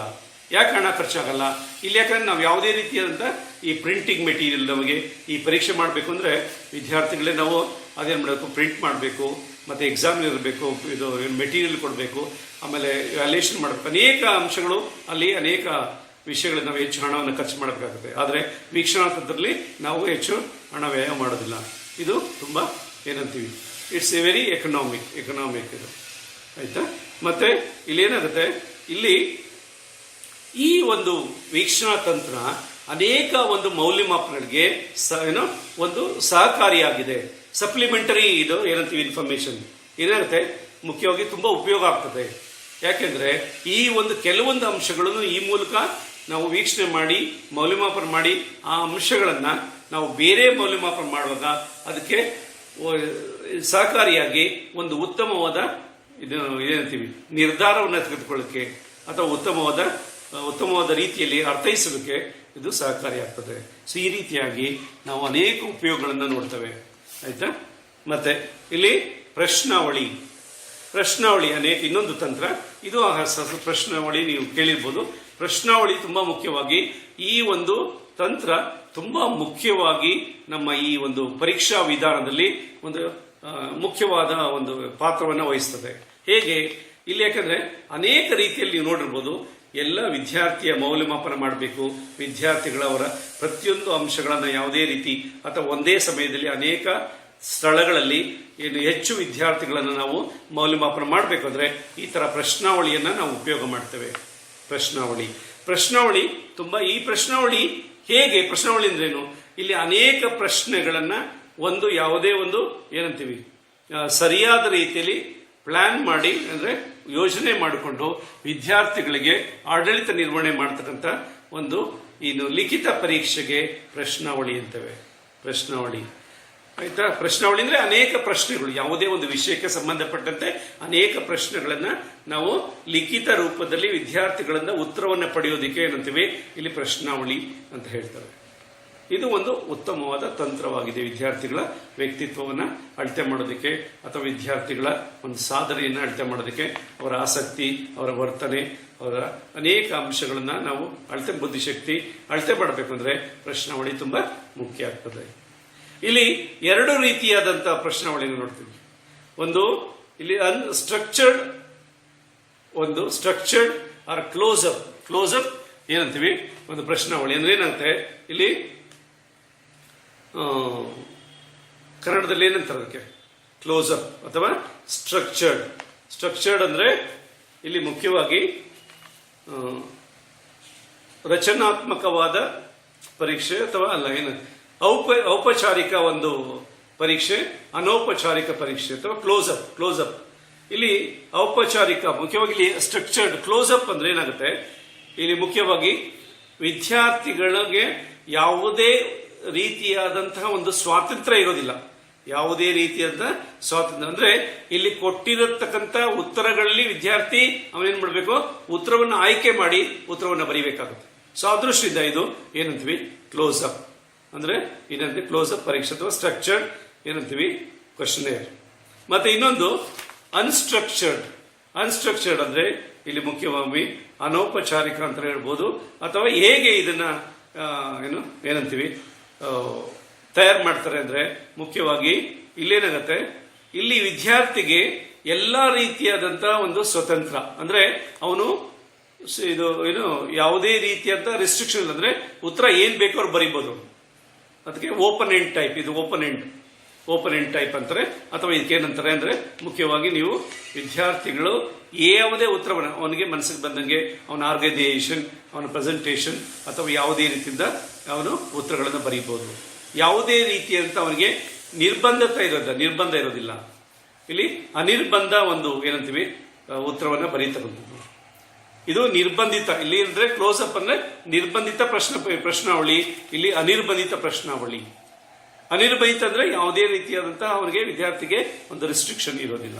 ಸೊ ಅದನ್ನ ಈ ರೀತಿ ಅನಿರ್ಬಂಧಿತ ಪ್ರಶ್ನಾವಳಿ, ಎರಡು ರೀತಿಯಾದವು. ಇದನ್ನ ಹೇಗೆ ಅದನ್ನ ಉತ್ತಮ ಪ್ರಶ್ನೆ ಪತ್ರಿಕೆ ಹೇಗೆ ತಯಾರು ಮಾಡುವುದು, ಉತ್ತಮ ಪ್ರಶ್ನಾವಳಿನ ಹೇಗೆ ರಚನೆ ಮಾಡಬೇಕಾಗುತ್ತೆ. ಇಲ್ಲೇನಾಗುತ್ತೆ, ಮೊದಲನೇ ಹಂತದಲ್ಲಿ ನೀವು ಆ ಒಂದು ಯಾವುದೇ ಒಂದು ವಿಷಯವನ್ನ ಅಥವಾ ಒಂದು ಟಾಪಿಕ್ ಅಥವಾ ಘಟಕವನ್ನ ಆಯ್ಕೆ ಮಾಡಬೇಕಾಗುತ್ತೆ. ಫಸ್ಟ್ ಏನ್ ಮಾಡಬೇಕು, ಘಟಕ ಅಥವಾ ಒಂದು ಯಾವುದೇ ಒಂದು ವಿಷಯನ ಆಯ್ಕೆ ಮಾಡಬೇಕು. ಆ ಒಂದು ಘಟಕದ ಆಧಾರದ ಮೇಲೆ ಏನ್ ಮಾಡಬೇಕು, ಅದಕ್ಕೆ ಸರಿಯಾದ ರೀತಿಯಲ್ಲಿ ನೀವು ಏನ್ ಮಾಡಬೇಕು, ಘಟಕ ಇರ್ಬೋದು ಅಥವಾ ಯಾವುದೇ ವಿಷಯ ಇರ್ಬೋದು, ಅದನ್ನ ಆಯ್ಕೆ ಮಾಡಿದ ಮೇಲೆ ಅದನ್ನ ಆ ವಿಷಯದ ಬಗ್ಗೆ ಹೆಚ್ಚು ವಿಷಯವನ್ನ ಕಲೆಕ್ಟ್ ಮಾಡಬೇಕು. ಯಾವ ಅಂಶಗಳು ಆ ವಿಷಯದಲ್ಲಿದ್ದಾವೆ, ಯಾವ ಏನಂತೀವಿ ಘಟಕಾಂಶಗಳನ್ನ ನೀವು ತೆಗೆದುಕೊಳ್ತೀರಾ, ಅದನ್ನೆಲ್ಲ ನೀವು ಒಂದು ಸಂಪೂರ್ಣವಾದ ಒಂದು ಏನಂತೀವಿ ಅದ್ರ ಬಗ್ಗೆ ಸ್ಟಡಿ ಮಾಡಬೇಕಾಗುತ್ತೆ. ಸಂಪೂರ್ಣವಾಗಿ ಅದರ ವಿಷಯಗಳನ್ನ ತಿಳಿದುಕೊಳ್ಬೇಕಾಗುತ್ತೆ. ನಂತರ ಏನ್ ಮಾಡಬೇಕು, ಅದರ ಉದ್ದೇಶ ಏನು, ನೀವು ಯಾವ ಉದ್ದೇಶದ ಮೇಲೆ ಪ್ರಶ್ನೆಗಳನ್ನ ನೀವು ರಚನೆ ಮಾಡ್ತಾ ಇದ್ದೀರಾ, ಪ್ರಶ್ನಾವಳಿನ ತಯಾರು ಮಾಡ್ತಾ ಇದ್ದೀರಾ, ಮತ್ತೆ ಯಾವ್ದು ನಿಮ್ಮ ಉದ್ದೇಶಗಳೇನು, ಆ ಉದ್ದೇಶಗಳನ್ನ ನೀವು ಮೊದಲು ಗುರುತು ಮಾಡ್ಕೋಬೇಕಾಗುತ್ತೆ. ಆ ಉದ್ದೇಶಗಳ ಆಧಾರದ ಮೇಲೆ ನೀವು ಏನ್ ಮಾಡಬೇಕು, ಪ್ರಶ್ನೆಗಳನ್ನ ರಚನೆ ಮಾಡಬೇಕು. ನಂತರ ಏನ್ ಮಾಡಬೇಕು, construct appropriate questions and statements. ಇಲ್ಲಿ ನೀವು ಸರಿಯಾದ ರೀತಿಯಲ್ಲಿ ಪ್ರಶ್ನೆಗಳನ್ನು ರಚನೆ ಮಾಡಬೇಕಾಗುತ್ತೆ. ಅಂದ್ರೆ ಆ ಒಂದು ವಿಷಯಕ್ಕೆ ಸಂಬಂಧಪಟ್ಟಂತೆ ಅಥವಾ ಯಾವುದೇ ಒಂದು ಅಂಶಕ್ಕೆ ಸಂಬಂಧಪಟ್ಟಂತೆ ನೀವು ಉದ್ದೇಶಗಳ ಅಡಿಯಲ್ಲಿ, ಆ ಉದ್ದೇಶಗಳೇನು ಅಥವಾ ಗುರಿಗಳು ಏನಿದ್ರೆ ನಿಮ್ಮ ಉದ್ದೇಶಗಳ ಅಥವಾ ನಿಮ್ಮ ಏನಂತೀವಿ ಪರ್ಪಸ್ ಏನಿದೆ ಆ ಒಂದು ಅಡಿಯಲ್ಲಿ ಪ್ರಶ್ನೆಗಳನ್ನ ರಚನೆ ಮಾಡಬೇಕಾಗುತ್ತೆ. ಮತ್ತೆ ಇಲ್ಲಿ ಏನಾಗುತ್ತೆ, ನೀವು ಸರಿಯಾದ ರೀತಿಯ ಪ್ರಶ್ನೆಗಳನ್ನು ಕನ್ಸ್ಟ್ರಕ್ಟ್ ಮಾಡಬೇಕಾಗುತ್ತೆ. ಮತ್ತೆ ಆ ಪ್ರಶ್ನೆಗಳು ಏನಾಗುತ್ತೆ, ಇಲ್ಲಿ ನೀವು ಸರಿಯಾದ ರೀತಿಯಲ್ಲಿ ಬರೆದುಕೊಳ್ಬೇಕು. ಅಂದ್ರೆ ಸರಿಯಾಗಿ ಪ್ರಶ್ನೆ ಬರೆಯುವಾಗ ನೇರವಾಗಿ ನಿರ್ದಿಷ್ಟವಾಗಿ ಒಂದೇ ಒಂದು ಉತ್ತರವನ್ನ ಅದು ನಿರೀಕ್ಷಣೆ ಮಾಡುವಂತಿರಬೇಕು. ನಿಮ್ಮ ವಾಕ್ಯ ರಚನೆ ಇದು ತುಂಬಾ ಉತ್ತಮವಾಗಿರ್ಬೇಕು. ಆ ವಾಕ್ಯ ರಚನೆ ಇರ್ಬೋದು ಅಥವಾ ಪ್ರಶ್ನೆಯ ರಚನೆ ಇರ್ಬೋದು ತುಂಬಾ ಸಿಂಪಲ್ ಆಗಿ ಸುಲಭನಾಗಿ ವಿದ್ಯಾರ್ಥಿಗಳಿಗೆ ಸುಲಭ ಭಾಷೆಯಲ್ಲಿ ಅರ್ಥ ಆಗುವ ರೀತಿಯಲ್ಲಿ ಇರಬೇಕು. ಆ ರೀತಿಯ ನೀವು ರಚನೆ ಮಾಡಬೇಕಾಗುತ್ತೆ. ಆಯ್ತಾ? ನಂತರ ಏನಾಗುತ್ತೆ, ಅದರ ನೀವು ಏನೇ ಸೆಂಟೆನ್ಸ್ ಮಾಡ್ತಿರಲ್ಲ, ವಾಕ್ಯ ರಚನೆ ಮಾಡ್ತೀರ, ಆ ವಾಕ್ಯವನ್ನ ಒಂದು ಸರಿಯಾದ ರೀತಿಯಲ್ಲಿ ವಾಕ್ಯ ಯಾವುದೇ ದ್ವಂದ್ವ ಅರ್ಥ ಕೊಡುವಂತಿರಬಾರ್ದು ಅಥವಾ ಬೇರೆ ಬೇರೆ ಅರ್ಥ ಕೊಡುವಂತಿರಬಾರ್ದು. ಅಥವಾ ನಿಮ್ಮ ಈ ಫ್ರೇಸಸ್ ವಾಕ್ಯ ರಚನೆ ತುಂಬಾ ಮೀನಿಂಗ್ಫುಲ್ ಅಂದ್ರೆ ಅರ್ಥ ಗರ್ಭಿತವಾಗಿರ್ಬೇಕಾಗುತ್ತೆ. ಮತ್ತೆ ನೀವು ಕೊಡ್ತಕ್ಕಂಥ ಯಾವುದೇ ಒಂದು ಪದ, ಉಪಯೋಗ ಮಾಡತಕ್ಕ ಪದ ಒಂದೇ ಒಂದು ಅರ್ಥವನ್ನ ಕೊಡಬೇಕು, ಬೇರೆ ಬೇರೆ ಅರ್ಥಗಳನ್ನ ಕೊಡಬಾರ್ದು. ಒಂದೇ ಅರ್ಥದ ಇರುವಂತ ಪದಗಳನ್ನ ಆಯ್ಕೆ ಮಾಡಬೇಕಾಗುತ್ತೆ. ಮತ್ತೆ ಯಾವುದೇ ನೀವು ಈ ಪ್ರಶ್ನಾವಳಿಯಲ್ಲಿ ಪ್ರಶ್ನೆಗಳನ್ನು ರಚನೆ ಮಾಡುವಾಗ ಮತ್ತೆ ಅದನ್ನ ಪ್ರಿಂಟ್ ಮಾಡುವಾಗ ಸರಿಯಾದ ರೀತಿಯಲ್ಲಿ ಅರ್ಥ ಆಗೋ ರೀತಿಯಲ್ಲಿ ಇರಬೇಕು. ಏನ್ ಮಾಡಬೇಕು, ಸರಿಯಾದ ರೀತಿಯಲ್ಲಿ ಈ ಅಂಶಗಳನ್ನು ಗಮನದಲ್ಲಿಟ್ಟುಕೊಂಡು ನೀವು ರಚನೆ ಮಾಡಬೇಕಾಗುತ್ತೆ. ಮತ್ತೆ ಹೆಚ್ಚು ಹೆಚ್ಚು ಪ್ರಶ್ನೆಗಳನ್ನು ಕೇಳ್ತಾ ಹೋಗ್ತಾ ಇರಬಹುದು, ತುಂಬಾ ಪ್ರಶ್ನೆಗಳು ಕೇಳಬಾರ್ದು. ಆಮೇಲೆ ಒಂದೇ ಪ್ರಶ್ನೆಯಲ್ಲಿ 3-4 ಪ್ರಶ್ನೆಗಳು ಇರಬಾರ್ದು. ಒಂದೇ ಪ್ರಶ್ನೆ ಇರಬೇಕು, ಒಂದೇ ಉತ್ತರ ಬರುವಂತಿರ್ಬೇಕು. ಒಂದೇ ಪ್ರಶ್ನೆಯಲ್ಲಿ ಒಂದೇ ಪ್ರಶ್ನೆ ಇರಬೇಕು, 3-4 ಪ್ರಶ್ನೆಗಳು ಒಟ್ಟಿಗೆ ಇರಬಾರ್ದು. ಆಯ್ತಾ? ಈ ರೀತಿಯಾಗಿ ನೀವು ಪ್ರಶ್ನೆಗಳನ್ನ ಕೇಳಬೇಕಾಗುತ್ತೆ. ಮಾತ್ರ ಏನಾಗುತ್ತೆ, ನೀವು ಕೊಟ್ಟಂತಹ ಏನಾಗುತ್ತೆ, ಈ ಒಂದು ಪ್ರಶ್ನೆ ಸರಿಯಾದ ರೀತಿಯಲ್ಲಿ ನಾವು ಯಾವುದೇ ರೀತಿಯಲ್ಲಿ ನಿರ್ಧಾರವನ್ನು ತೆಗೆದುಕೊಳ್ಬೇಕು ಅಥವಾ ಅರ್ಥೈಸಬೇಕು ಅಂದಾಗ ಏನಾಗುತ್ತೆ, ನಮಗೆ ಇದು ಈ ಸರಿಯಾದ ಮಾಹಿತಿಯನ್ನು ಒದಗಿಸಬೇಕು. ಆ ರೀತಿಯಾದ ಪ್ರಶ್ನೆಗಳನ್ನ ನೀವು ಕೇಳಬೇಕಾಗುತ್ತೆ. ಮತ್ತೆ ಪ್ರಶ್ನೆಗಳನ್ನ ನೀವು ಸಿಂಪಲ್ ಟು ಕಾಂಪ್ಲೆಕ್ಸ್, ಸುಲಭದ ರೀತಿಯಲ್ಲಿ ಕ್ಲಿಷ್ಟತೆಯನ್ನ ನೀವು ಇನ್ಕ್ಲೂಡ್ ಮಾಡಬೇಕಾಗುತ್ತೆ. ಸ್ಲೋಗೆ ಪ್ರಶ್ನೆ ಆದ ತಕ್ಷಣ ನೀವೇನ್ ಮಾಡಬೇಕು, ಆ ಕ್ಲಿಷ್ಟತೆಯನ್ನ ನೀವು ಹೆಚ್ಚಿಗೆ ಮಾಡ್ಕೊಂತ ಹೋಗ್ತಾ ಇರಬೇಕು. ಆ ರೀತಿಯಾದ ಪ್ರಶ್ನೆಗಳನ್ನ ಕೇಳಬೇಕಾಗುತ್ತೆ. ಮತ್ತೆ ನೀವು ಏನೇ ಪ್ರಶ್ನೆ ಪತ್ರಿಕೆ ಮಾಡಿದ್ರು ಶುಡ್ ಬಿ ವಿದ್ಯಾರ್ಥಿಗಳಿಗೆ ತುಂಬಾ ಚೆನ್ನಾಗಿ ಅಪೀಲಿಂಗ್ ಆಗಿರ್ಬೇಕು. ಅಪೀಲಿಂಗ್ ಅಂದ್ರೆ ಏನಂತೀವಿ, ಅವ್ರು ಇಷ್ಟಪಡಬೇಕು. ಅವ್ರ ಪ್ರಶ್ನೆ ಪತ್ರಿಕೆ ಚೆನ್ನಾಗಿದೆ ಅಂದ್ರೆ ಸುಲಭದಿಂದ ಕ್ಲಿಷ್ಟದವರೆಗೆ, ಅಥವಾ ಏನಂತೀವಿ ಸಿಂಪಲ್ ಟು ಕಾಂಪ್ಲೆಕ್ಸ್ ಅಥವಾ single to many, like that ಆ ತರದಲ್ಲಿ ನೀವು ಮಾಡ್ಕೊಡಬೇಕಾಗುತ್ತೆ ಪ್ರಶ್ನೆಗಳನ್ನ. ಮತ್ತೆ ಏನಾಗುತ್ತೆ, ಈ ಪ್ರಶ್ನೆಗಳು ನಿಮ್ಮ ಪ್ರಶ್ನೆ ಏನಾಗಿದೆ, ಈ ಅಡಿಕ್ವೇಟ್ ಆಗಿದೆಯಾ, ವಸ್ತುನಿಷ್ಠವಾಗಿದೆಯಾ. ವಸ್ತುನಿಷ್ಠ ಅಂದ್ರೆ ಮುಖ್ಯವಾಗಿ ಏನಂತೀವಿ ಅದಕ್ಕೆ, ಎಲ್ಲ ರೇಟಿಂಗ್ ಸ್ಕೇಲ್ ಅಂದ್ರೆ ಏನು, ಇಲ್ಲಿ ಮುಖ್ಯವಾಗಿ ದರ್ಜಾ ಮಾಪನ ಅಂದ್ರೆ ನಾವು ಇಲ್ಲಿ ಈ ತಾಳೆಪಟ್ಟಿಯ ಸುಧಾರಿತ ಮಾಪನವೇ ಒಂದು ದರ್ಜಾ ಮಾಪನ. ಅಲ್ಲೇನಾಗುತ್ತೆ, ತಾಳೆಪಟ್ಟಿಗೆ ಸುಧಾರಿತ ಮಾಪನ, ವೀಕ್ಷಣೆಯ ಸುಧಾರಿತ ಮಾಪನ ತಾಳೆಪಟ್ಟಿ. ಇಲ್ಲಿ ಏನಾಗುತ್ತೆ, ಇಲ್ಲಿ ತಾಳೆಪಟ್ಟಿಯ ಸುಧಾರಿತ ಮಾಪನ, ಸುಧಾರಿತ ಮುಂದುವರಿದು ಸುಧಾರಿತ ಮಾಪನವೇ ದರ್ಜಾ ಮಾಪನ. ಇಲ್ಲಿ ತಾಳೆಪಟ್ಟಿಯಲ್ಲಿ ಹೇಗೆ ನಾವು ಅವರ ಭಾವನೆಗಳು, ವರ್ತನೆಗಳು, ಮೌಲ್ಯಗಳನ್ನ, ನಾವು ಆಸಕ್ತಿಗಳನ್ನ ಗುರುತಿಸ್ತೇವೆ ಅಷ್ಟೇ. ಸಂಬಂಧಗಳು ಎಷ್ಟಿದಾವೆ ಅನ್ನೋದು ಗುರುತಿಸ್ತೇವೆ. ಆದ್ರೆ ಇಲ್ಲಿ ಏನ್ ಮಾಡ್ತೀವಿ, ಗುರುತಿಸಿದ ನಂತರ ಅದರ ಎಷ್ಟರ ಮಟ್ಟಿಗೆ ಇದೆ ಅಂದ್ರೆ ಎಷ್ಟು, ಅದರ ಏನಂತ ಶೇಕಡಾವಾರು ಎಷ್ಟಿರ್ಬೋದು, ಎಷ್ಟು ಆಸಕ್ತಿ ಉಳ್ಳದಾಗಿದ್ದಾನೆ, ಎಷ್ಟು ಬುದ್ಧಿವಂತನಾಗಿದ್ದಾನೆ ಅನ್ನೋದನ್ನ ತಿಳ್ಕೊಳ್ಳೋದಕ್ಕೆ ಏನಂತೀವಿ, ದರ್ಜಾ ಮಾಪನ ಬಳಸ್ತೇವೆ. ಇಲ್ಲಿ ದರ್ಜಾ ಮಾಪನ ಮೇಲ್ನೋಟಕ್ಕೆ ತಾಳೆಪಟ್ಟಿಯನ್ನು ಹೋಲ್ತದೆ, ಬಟ್ ಇದು ತಾಳೆಪಟ್ಟಿ ಅಲ್ಲ. ಇಲ್ಲೇನಂತೆ, ತಾಳೆಪಟ್ಟಿಯ ಒಂದು ಸುಧಾರಿತ ಪಟ್ಟಿಯ ಕ್ರಮ ಏನಂತೀವಿ, ದರ್ಜಾ ಮಾಪನ. ಆಯ್ತಾ? ಇಲ್ಲಿಯೂ ಸಹ ನಾವೇನ್ ಮಾಡ್ತೀವಿ, ಅವನ ವರ್ತನೆಗಳು, ಭಾವನೆಗಳು, ಅವನ ಏನು ವ್ಯಕ್ತಿತ್ವ ಎಲ್ಲ ಅಳತೆ ಮಾಡೋದಕ್ಕೆ ಸಾಧ್ಯ ಆಗುತ್ತೆ. ಇಲ್ಲಿ ಈ ಒಂದು ರೇಟಿಂಗ್ ಸ್ಕೇಲ್ ಅಥವಾ ಇದು ದರ್ಜಾ ಮಾಪನ ಒಂದು ವಿದ್ಯಾರ್ಥಿಗಳಲ್ಲಿ ಎಲ್ಲ ರೀತಿಯಾದ ಇವನು ಎಷ್ಟರ ಮಟ್ಟಿಗೆ ಉತ್ತಮವಾಗಿದ್ದಾನೆ, ಎಷ್ಟರ ಮಟ್ಟಿಗೆ ಅವನು ಸಾಮಾನ್ಯ ವ್ಯಕ್ತಿ ಅಥವಾ ಸಾಮಾನ್ಯನಾಗಿದ್ದಾನ, ಉತ್ತಮನಾಗಿದ್ದಾನ, ಅತ್ಯುತ್ತಮನ ಅನ್ನೋದನ್ನ ಹೇಳಲಿಕ್ಕೆ ಸಾಧ್ಯ ಆಗುತ್ತೆ. ಬಟ್ ಆದ್ರೆ ತಾಳೆಪಟ್ಟಿಯಲ್ಲಿ ಬರೀ ಅವನಿಗೆ ಆ ವಿಷಯದ ಬಗ್ಗೆ ಅವನಿಗೆ ಸಂಬಂಧ ಇದೆ ಅನ್ನೋದು ತಿಳ್ಕೊಳ್ತೀವಿ. ಇಲ್ಲಿ ಏನ್ ಮಾಡ್ತೀವಿ ನಾವು, ಎಷ್ಟರ ಮಟ್ಟಿಗೆ ಅವನು ಎಷ್ಟು ಉತ್ತಮವಾಗಿದ್ದಾನೆ ಅಂದ್ರೆ ಎಷ್ಟು ಉತ್ತಮ, ಅಥವಾ ಸಾಮಾನ್ಯ ವ್ಯಕ್ತಿ ಅಂದ್ರೆ ಎಷ್ಟು ಸಾಮಾನ್ಯ, ಅಥವಾ ಮಾಧ್ಯಮ ಅಂದ್ರೆ ಎಷ್ಟು ಮಾಧ್ಯಮ.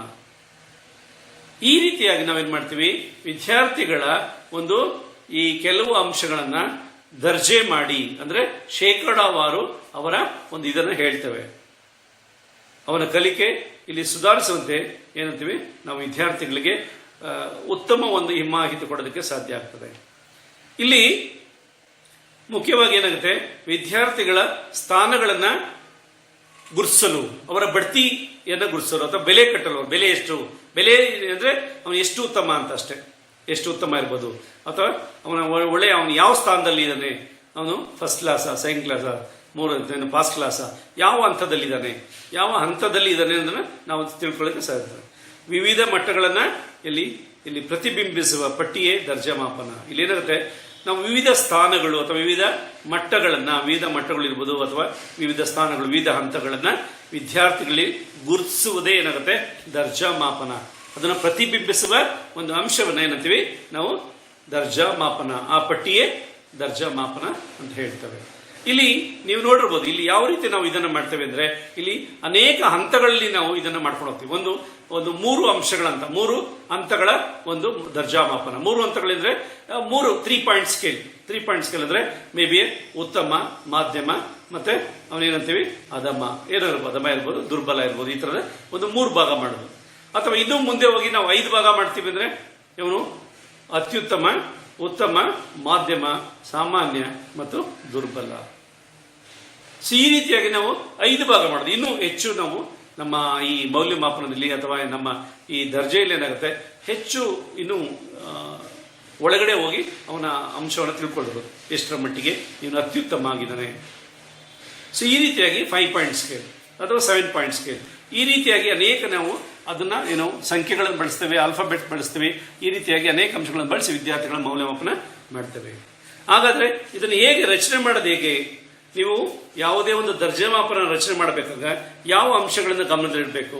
ಮುಖ್ಯವಾಗಿ ಏನ್ ಮಾಡಬೇಕು, ಇಲ್ಲಿ ಯಾವುದೇ ವಿದ್ಯಾರ್ಥಿಗಳ ಒಂದು ದರ್ಜೆ ಮಾಪನ ಅಥವಾ ಮಾಡಬೇಕು ಅಂದಾಗ, ನೀವು ತಯಾರು ಮಾಡಬೇಕು ಅದನ್ನ ದರ್ಜೆ ಮಾಪನ ಅಂದಾಗ ಕೆಲವೊಂದು ಈ ಟ್ರೈಡ್ಸ್, ಅವನ ಗುಣಲಕ್ಷಣಗಳು ಅಥವಾ ಯಾವುದೇ ಗುಣಗಳನ್ನು ನೀವು ಅಳಿಬೇಕು, ಯಾವ ಅಂಶಗಳನ್ನ ನೀವು ಅಳತೆ ಮಾಡಬೇಕಾಗುತ್ತೆ. ಸೊ ಆ ರೀತಿ ಫಸ್ಟ್ ಒಂದು ಗುಣಲಕ್ಷಣಗಳನ್ನ ನೀವು ಪಟ್ಟಿ ಮಾಡ್ಕೋಬೇಕಾಗುತ್ತೆ. ಗುಣಲಕ್ಷಣ ಪಟ್ಟಿ ಮಾಡಿಕೊಂಡು ನಂತರ ಏನ್ ಮಾಡಬೇಕು, ಆ ಒಂದು ಪಟ್ಟಿಗಳ ಅಥವಾ ಒಂದು ಟ್ರೈಡ್ಸ್ ಇರ್ಬೋದು, ನಿಮ್ಮ ಏನಂತೀವಿ ಆ ವಿದ್ಯಾರ್ಥಿಗಳು ಏನಂತೀವಿ ಅವನಿಗೆ ಸಂಬಂಧಿಸಿದಂತ ಈ ಗುಣಲಕ್ಷಣಗಳನ್ನ ನೀವು ಸರಿಯಾದಲ್ಲಿ ಬರೆದುಕೊಂಡು ನಂತರ ಅವು ಯಾವ ಗುಣಗಳು ಅಂತ ಡಿಫೈನ್ ಮಾಡಬೇಕು, ವ್ಯಾಖ್ಯೆ ಮಾಡಬೇಕಾಗುತ್ತೆ. ನಂತರ ಏನ್ ಮಾಡಬೇಕು, ಅದಕ್ಕೆ ಸಂಬಂಧಪಟ್ಟಂತೆ ನೀವೇನ್ ಮಾಡಬೇಕು, ಯಾವ ಪಾಯಿಂಟ್ ಸ್ಕೇಲ್ ಅನ್ನು ಮಾಡಬೇಕು. ನೀವು 3 ಪಾಯಿಂಟ್ ಮಾಡಬೇಕಾ, 7 ಪಾಯಿಂಟ್ ಮಾಡಬೇಕಾ, 5 ಪಾಯಿಂಟ್ ಮಾಡಬೇಕಾ, ಯಾವ ಸ್ಕೇಲ್ ಅನ್ನು ಮಾಡಬೇಕಾಗುತ್ತೆ ಅನ್ನೋದನ್ನ ನೀವು ಮೊದಲು ಅದನ್ನ ಗಮನದಲ್ಲಿ ಇಟ್ಕೋಬೇಕಾಗುತ್ತೆ. ನಂತರ ಏನ್ ಮಾಡಬೇಕಾಗುತ್ತೆ, ನೀವು ಅದಕ್ಕೆ ವಾಕ್ಯ ರಚನೆಯನ್ನು ಮಾಡಬೇಕು. ಅದಕ್ಕೆ ಸಂಬಂಧಪಟ್ಟಂತೆಗೆ ಆ ಸ್ಕೇಲ್ಗೆ ಸಂಬಂಧಪಟ್ಟಂತೆ ನೀವು ಅದಕ್ಕೆ ಅಂಶಗಳನ್ನು ಬರೆದುಕೊಳ್ಬೇಕಾಗುತ್ತೆ, ಮೌಲ್ಯಗಳನ್ನು ಬರೆದುಕೊಳ್ಬೇಕಾಗುತ್ತೆ. ಆಯ್ತಾ? ಅದೇ ರೀತಿ ಆಮೇಲೆ ನೀವು ಏನ್ ಮಾಡ್ಬೇಕು, ಅದನ್ನು ಬರೆದುಕೊಳ್ಳುವಾಗ ಅಥವಾ ವಾಕ್ಯ ರಚನೆ ಮಾಡಿಕೊಡಿದಾಗ ನೀವೇನ್ ಮಾಡಬೇಕು, ಯಾವುದೇ ರೀತಿಯಾದಂತಹ ತುಂಬಾ ತಾಂತ್ರಿಕ ಅಂಶಗಳನ್ನು ಬಳಸಬಾರ್ದು. Highly technical word should not be used. ಏನಾಗುತ್ತೆ, ಇಲ್ಲಿ ಯಾವುದೇ ರೀತಿಯಾದಂತಹ ತುಂಬಾ ತಾಂತ್ರಿಕವಾದ ವಿದ್ಯಾರ್ಥಿಗಳ ಅರ್ಥ ಆಗೋದ ರೀತಿಯಲ್ಲಿ ಪದಗಳನ್ನು ಬಳಕೆ ಮಾಡಬಾರ್ದು. ಸೊ ಈ ರೀತಿಯಾಗಿ ನೀವೇನ್ ಮಾಡಬೇಕು, ಉತ್ತಮವಾದ, ಸುಲಭವಾದ, ಸರಳವಾದ ಭಾಷೆನ ಉಪಯೋಗ ಮಾಡಬೇಕಾಗುತ್ತೆ. ಮತ್ತೆ ನೀವು ಯಾವುದೇ ಒಂದು ಪ್ರಶ್ನೆಗಳು ಅಥವಾ ವಾಕ್ಯಗಳನ್ನ ನೀವು ಬರೆದುಕೊಳ್ಳುವಾಗ ಒಂದೇನ್ ಮಾಡುತ್ತೆ, ನಿರ್ದಿಷ್ಟವಾದ ವಾಕ್ಯಗಳನ್ನು ರಚನೆ ಮಾಡಬೇಕು. ಡಿಕ್ಲರೇಟಿವ್ ಸ್ಟೇಟ್ಮೆಂಟ್ ಅಂದ್ರೆ ಅದು ಒಂದು ನಿರ್ದಿಷ್ಟವಾಗಿರ್ಬೇಕು. ನಿರ್ಧಾರ ಆಧಾರಿತ ಪ್ರಶ್ನೆಗಳು ಅಥವಾ ವಾಕ್ಯಗಳನ್ನ ರಚನೆ ಮಾಡ್ಕೋಬೇಕು. ಅಂದ್ರೆ ಆ ಒಂದು ವಾಕ್ಯವನ್ನ ವಿದ್ಯಾರ್ಥಿ ಉತ್ತರ ಕೊಟ್ಟಾಗ ಅವರಿಗೆ ಇಷ್ಟರ ಮಟ್ಟಿಗೆ ಅದ್ರ ಮೇಲೆ ಆಸಕ್ತಿ ಇದೆ, ಆಸಕ್ತಿ ಇಲ್ಲ ಅನ್ನೋದನ್ನ ತಿಳ್ಕೊಳ್ಬೇಕು. ಸೊ ಈ ರೀತಿ ಏನಾಗುತ್ತೆ, ನೀವು ಬರೆಯುವಾಗ ಇದನ್ನ ಆ ಕಂಟಿನ್ಯೂಟಿ ಇರಬೇಕು. ಅಂದ್ರೆ ಯಾವುದೇ ಅಂಶಗಳನ್ನ ನೀವು ಗುಣಗಳನ್ನು ಅಳೆಯುವಾಗ ಒಂದು ಗುಣ ಆದ್ಮೇಲೆ ಮತ್ತೊಂದು ಅದೇ ರೀತಿ ಒಂದಾದ್ಮೇಲೆ ನಂತರ ಅದನ್ನ ನೀವು ಒಂದು ಸೀರೀಸ್ ಒಂದೇ ಇದರಲ್ಲಿ ಬರ್ಕೊಡ್ಬೇಕಾಗುತ್ತೆ. ಮತ್ತೇನಾಗುತ್ತೆ, ನೀವು ಈ ಒಂದು ಪ್ರಶ್ನೆಗಳನ್ನ ಕೇಳುವಾಗ ಒಂದಾದ ನಂತರ ಮತ್ತೊಂದು ಇದಂತ ಅಂದ್ರೆ ಕಂಟಿನ್ಯೂಸ್ ಅಂದ್ರೆ ಇಮಿಡಿಯೇಟ್ ಇದಕ್ಕೆ ಬರ್ಕೊಂಡು ಹೋಗ್ತಾ ಒಂದು ಗ್ಯಾಪ್ ಕೊಡೋದು ಅಥವಾ ಮಧ್ಯ ಯಾವುದೋ ಬಿಟ್ಬಿಟ್ಟು ಬೇರೆ ಅಂಶವನ್ನು ತರೋದು ಆಗಲ್ಲ. ಒಂದೇ ಅಂಶದ ಆಧಾರದ ಮೇಲೆ ಎಲ್ಲ ಪ್ರಶ್ನೆಗಳನ್ನ ಸರಿಯಾದ ರೀತಿಯಲ್ಲಿ ನೀವು ಅದನ್ನು ಬರ್ಕೋಬೇಕಾಗುತ್ತೆ. ಸೊ ಈ ರೀತಿಯಾಗಿ ನೀವು ಅದನ್ನ ರಚನೆ ಮಾಡ್ಕೋಬೇಕು. ಆಯ್ತಾ? ಅದರ ವಿಧಗಳೇನು, ವಿಧಗಳೆಲ್ಲ ಹೇಳಿದ್ದೀನಿ, ಆದಷ್ಟು ಬೇಗ ಹೇಳ್ಕೊಂಡು ಹೋಗ್ಬಿಡ್ತೀನಿ, ಟೈಮ್ ಅದು. ಇಲ್ಲಿ ಮುಖ್ಯವಾಗಿ ನಾವೇನು ವಿಧಗಳಿರ್ಬೋದು, ನೀವು ಅಲ್ಲಿ ಸಂಖ್ಯಾತ್ಮಕ ದರ್ಜಾಮಾಪನ ಅಂತ ನಾವು ಬಳಸ್ತೇವೆ. ಅಂದ್ರೆ ಸಂಖ್ಯೆಗನ್ನ ಉಪಯೋಗ ಮಾಡಿಕೊಂಡು ದರ್ಜೆಯನ್ನು ಕೊಡ್ತಕ್ಕಂಥದ್ದು. ಅಂದ್ರೆ 1, 2, 3, 4, 5 ಈ ತರದಲ್ಲಿ 6, 8, 10 ಅಥವಾ ಯಾವುದೇ ಒಂದು ಸಂಖ್ಯೆಗಳನ್ನು ಕೊಟ್ಟು ಮಾಡ್ತಾರೆ ಸಂಖ್ಯಾ ದರ್ಜಾಮಾಪನ. ಅಥವಾ ವರ್ಣಾತ್ಮಕ ದರ್ಜಾಮಾಪನ. ವರ್ಣಾತ್ಮಕ ಅಂದ್ರೆ ಏನಿರುತ್ತೆ, ವಿದ್ಯಾರ್ಥಿಗಳಲ್ಲಿ ಎಷ್ಟರ ಮಟ್ಟಿಗೆ ನಾವು ಹೇಳ್ತೀವಿ ಉತ್ತಮ, ಮಧ್ಯಮ ಅಥವಾ ದುರ್ಬಲ, ಈ ತರದಲ್ಲಿ ನಾವು ವಿವರಣೆ ಕೊಡ್ತಕ್ಕಂಥದ್ದು ವರ್ಣಾತ್ಮಕ ಮೌಲ್ಯಮಾಪನ. ಅಥವಾ ಹೋಲಿಕೆ ಮೌಲ್ಯಮಾಪನ ಅಂತೀವಿ. ನಾವು ಹೇಳ್ತೀವಿ ಒಬ್ಬ ವ್ಯಕ್ತಿಯಿಂದ ಇನ್ನೊಬ್ಬ ವ್ಯಕ್ತಿಗೆ ಹೋಲಿಕೆ ಮಾಡಿ ನೋಡ್ತಕ್ಕಂಥದ್ದು ಹೋಲಿಕೆ ಮೌಲ್ಯಮಾಪನ, ಇದಾರೆ ದರ್ಜಾಮಾಪನ. ಆಮೇಲೆ ರೇಖಾ ದರ್ಜಾಮಾಪನ ಅಂದ್ರೆ ಗ್ರಾಫಿಕಲ್ ಒಡಗಿಸಿ ರೇಟಿಂಗ್ ಸ್ಕೇಲ್. ಇಲ್ಲಿ ಇದು ರೇಖಾ ದರ್ಜಾಮಾಪನ ಅಂದ್ರೆ ಗ್ರಾಫ್ ಅಂದ್ರೆ ಯಾವುದೇ ಒಂದು ಚಿತ್ರದ ಮೂಲಕ, ನಕ್ಷೆಯ ಮೂಲಕ ವಿದ್ಯಾರ್ಥಿಗಳ ಒಂದು ಮೌಲ್ಯವನ್ನು ಮಾಡ್ತಕ್ಕಂಥದ್ದು. ಆಯ್ತಾ? ಸೊ ಈ ರೀತಿಯಾಗಿ ಏನ್ ಮಾಡ್ತೀವಿ, ಈ ಅನೇಕ ಈ ರೀತಿ ನಾವು ವಿಧಗಳನ್ನ ನಾವು ಬಳಕೆ ಮಾಡ್ತೇವೆ. ಆಯ್ತಾ? ನಂತರ ಇಲ್ಲಿ ಏನಾಗುತ್ತೆ, ಅನುಕೂಲಗಳೇನು, ಇದರಿಂದ ಏನು ಉಪಯೋಗ ಆಗುತ್ತೆ. ಇಲ್ಲಿ ಸಾಮಾಜಿಕವಾಗಿ ಏನಾಗುತ್ತೆ, ಸಾಮಾಜಿಕ ವಿಕಾಸದ ಮುಖ್ಯವಾಗಿ ಅವನ ನೈಜ ರೂಪವನ್ನು ಅರ್ಥ ಮಾಡ್ಕೊಂಡು, ಅಂದ್ರೆ ಹೇಗೆ ಅವನು ಈ ವಿದ್ಯಾರ್ಥಿಗಳಲ್ಲಿ ಅಥವಾ ಸ್ನೇಹಿತರಲ್ಲಿ, ಮನೆಯಲ್ಲಿ ಅಥವಾ ಹೊರಗಡೆ ಹೇಗೆ ಸಾಮಾಜಿಕ ಒಂದು ವಿಕಾಸ ಆಗ್ತಾ ಇದೆ, ಬೆಳವಣಿಗೆ ಹೇಗಾಗ್ತಾ ಇದೆ, ಅವನ ಸೋಷಿಯಲ್ ರಿಲೇಷನ್ಸ್ ಹೇಗಿದೆ ಅನ್ನೋದನ್ನ ಅಳತೆ ಮಾಡೋದಕ್ಕೆ ತುಂಬಾ ಉಪಯೋಗ ಆಗ್ತದೆ. ಎಷ್ಟರ ಮಟ್ಟಿಗೆ ಅವನು ಉತ್ತಮವಾದ ಒಂದು ಸಾಮಾಜಿಕ ಸಂಬಂಧ ಇಟ್ಕೊಂಡಿದ್ದಾನೆ ಅನ್ನೋದನ್ನು ತಿಳ್ಕೊಳ್ಳೋದಕ್ಕೆ ಸಾಧ್ಯ ಆಗುತ್ತೆ. ಮತ್ತೆ ಇಲ್ಲಿ ವ್ಯಕ್ತಿತ್ವವನ್ನ ನಾವು ಅಳತೆ ಮಾಡಬೇಕು. ಎಲ್ಲ ವ್ಯಕ್ತಿತ್ವವನ್ನ ಅಳತೆ ಮಾಡ್ತೀವಿ. ವ್ಯಕ್ತಿತ್ವವನ್ನ ಅಳತೆ ಮಾಡೋಕ್ಕೆ ತುಂಬಾ ಸುಲಭನಾದ ಒಂದು ಏನಂತೀವಿ ತಂತ್ರಜ್ಞಾನ. ಮತ್ತೆ ಅವನ ಶಿಸ್ತು, ವಿಧೇಯ, ನಡತೆ, ಕೌಶಲ, ಆಮೇಲೆ ಏನಂತೀವಿ ಸಹಕಾರ, ವಾಕ್ಚಾತುರ್ಯ, ಸೌಜನ್ಯ, ಎಲ್ಲ ಅಂಶಗಳನ್ನ ಈ ದರ್ಜಾ ಮಾಪನದ ಮೂಲಕ ತುಂಬಾ ಸುಲಭನಾಗಿ ಅಳತೆ ಮಾಡೋದಕ್ಕೆ ಸಾಧ್ಯ ಆಗುತ್ತೆ. ಆಮೇಲೆ ಈ ಒಂದು ಮಾಪನಗಳೇನಾಗುತ್ತೆ ತುಂಬಾ ವಿಶ್ವಾಸಯುತವುಳ್ಳ ಮತ್ತು ಏನಾಗ್ತೀವಿ ಈ ಸಮಂಜಸವುಳ್ಳ ಮಾಪನಗಳಾಗಿವೆ. ಮತ್ತೇನಾಗುತ್ತೆ ಇಲ್ಲಿ ಕಾಲ ಮತ್ತು ಶ್ರಮ ಎರಡೂ ಉಳಿಯುತ್ತೆ. ಇದರಲ್ಲಿ ಕಾಲ ಮತ್ತು ಶ್ರಮ ಉಳಿತಾಯ ಆಗುತ್ತೆ.